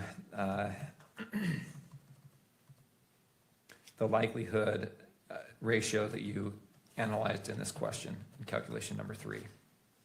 For this exhibit, the DNA profile was at least 1 trillion times more likely if it originated from Tyler Robinsin as the major component and 3 unknown unrelated individuals than if it originated from 4 unrelated individuals. You say at least 1 trillion times more likely. So it could be a much higher number than 1 trillion. Is that accurate? It's possible. But the protocols in your laboratory say you cap that at the number 1 trillion. Is that right? Correct. We would not report a number higher than 1 trillion. And it looks like you also did a probability statistic as well in paragraph E. Is that right? Correct. It's another way of stating the likelihood ratio statistic. And will you state your findings you made here in paragraph E, and that's on page 6?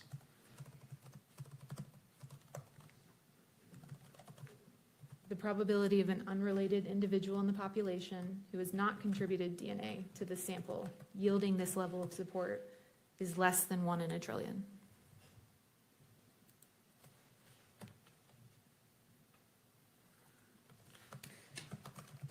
And same question there.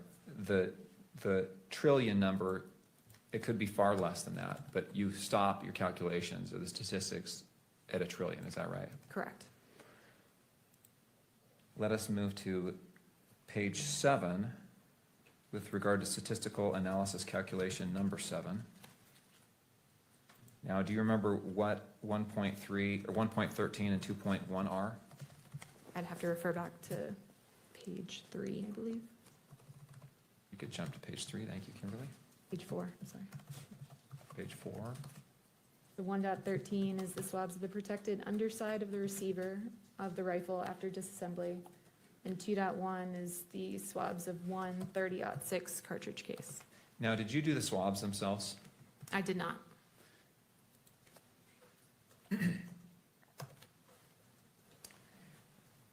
And 2.1 is a cartridge case, is that right? Correct. And what's the difference between a cartridge case and a cartridge? The cartridge is unfired, cartridge case has been fired. Right. Let's jump back to page 7. And what was your conclusion with regard to, well, first of all, why do you group these two together, exhibits 1.13 and 2.1 in your conclusions here? They were both mixtures of 2 individuals, and they both yielded a likelihood ratio of the same magnitude, so they can be grouped together. Okay.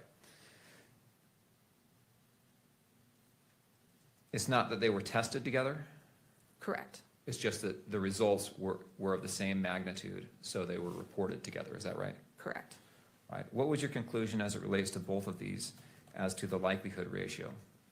The DNA profiles are at least 1 trillion times more likely if they originated from Tyler Robinson as the major contributor and an unknown unrelated individual than if they originated from 2 unknown unrelated individuals. And did you make a conclusion here as well about the a probability statistic? Yes, so the probability of an unrelated individual in the population who has not contributed DNA to these samples yielding this level of support, so meaning yielding this likelihood ratio, is less than 1 in a trillion.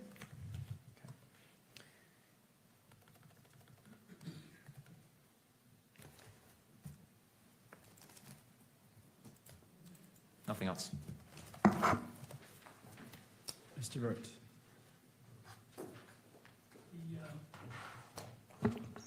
The 1.3 sample is described as swabs of trigger and trigger guard, right? Correct. You didn't do the swabs, but am I correct that you have no way of knowing which part was from the trigger and which part was from the trigger guard? Correct, so they were swabbed together, so I wouldn't be able to say where the DNA came from. And that's one of the samples that was degraded, correct? There were signs of degradation present in that sample, yes. And you said with regard to that sample, that that was a sample consistent with at least 4 contributors, correct? Correct. And did what you term the major profile have the largest amount of degradation in that sample? There was, yes.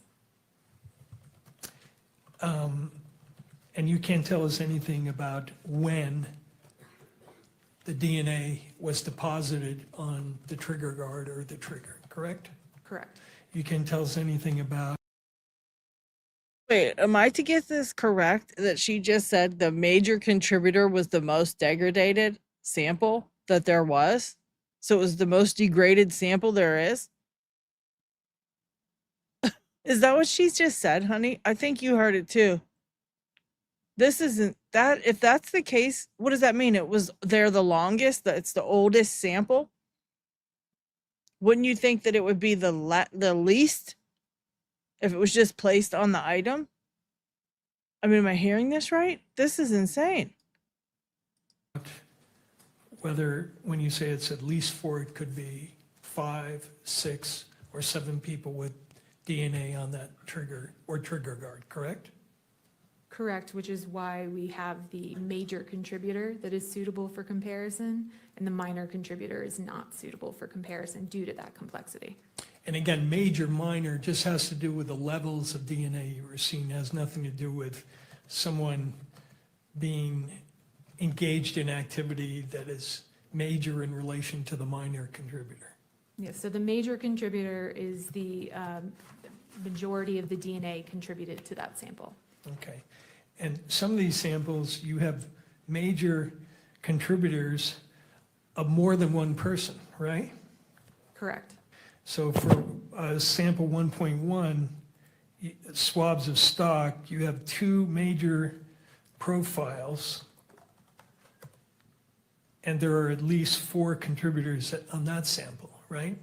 Can I refer to my report? Sure. It's Exhibit 30. Plaintiff's 30.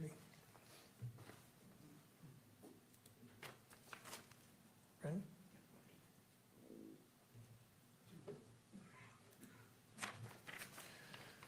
You said Exhibit 1.1? Yes. Yes, it was a mixture of 4 individuals. There were 2 major contributors. Okay.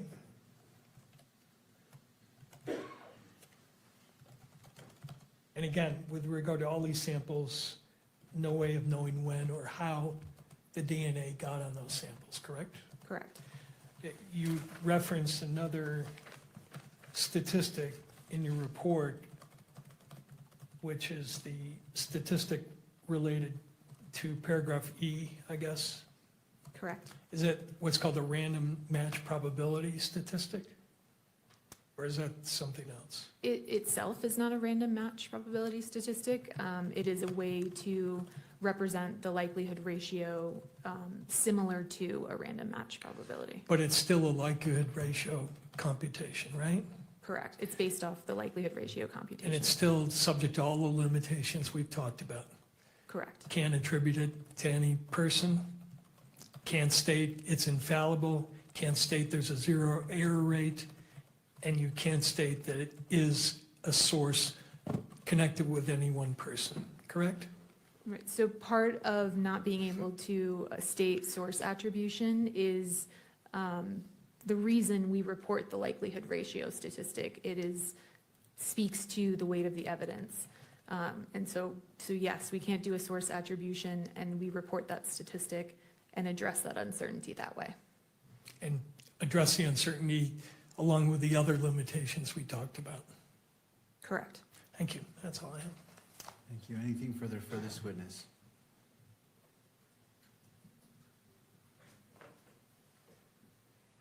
No. All right. May this witness be excused. All right. Thank you, ma'am. You may step down. Anything further from the defense? No, we have no further witnesses. All right. Returning to prosecution, anything further? No, Judge, we have no rebuttal evidence to present at this hearing. The state has no rebuttal evidence to present at this hearing. However, before we break, there is the matter that was discussed yesterday with respect to publishing in the courtroom Exhibit 12.1 so that the victim's family can observe that. Well, I think this is a good place to end it for this stream for today, because they're about to go on break and they're going to show evidence just to the victim's family, meaning Erika Kirk and them. They're going to show them this evidence that they can't show the public, but they're going to show Erika and them. And then they're going to come out and be like, oh my God, yeah, we saw the evidence. We were allowed to see the evidence. And this is what's going to bring him straight down. It was so foolproof. It was perfect evidence. You know what they're going to do. So I think this is a good place for us to break it for today. If you do go over to Danks's stream, make sure to let them know that you came from here, and you know that we sent you over. All right. And yeah, guys, if they do continue this Monday, we'll be back on Monday. If not, we'll be back on Monday anyways, because we usually do a stream on Monday. So I don't know, we might listen to court, or we might just do a snark fest. I think probably snark fest. I'm pretty sick of court. I don't know. Well, it'll just depend on what's going on Monday. Anyways, I love you all so very much. Thank you for hanging out with me for this court hearing. And I will see you guys on Monday, if not sooner. All right.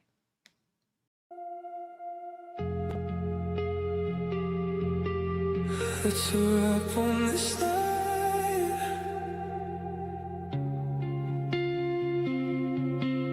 Hit the like and subscribe.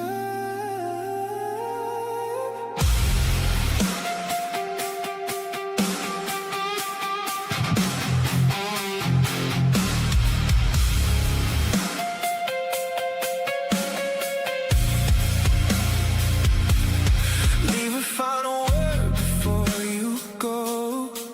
I hope you enjoy the show. If you got a laugh, it was all worth it. If you didn't like it, I don't give a shit.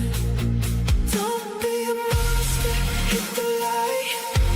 Help me out, smash subscribe. Turn on notifications, don't miss the show. Hit the like before you go.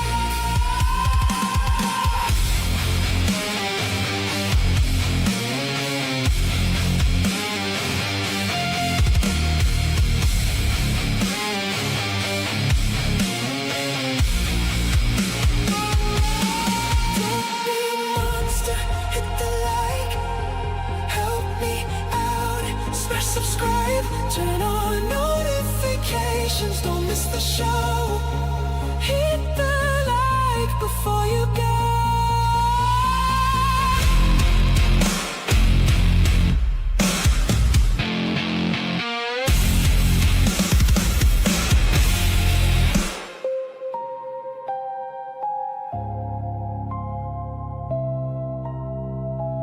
Subscribe.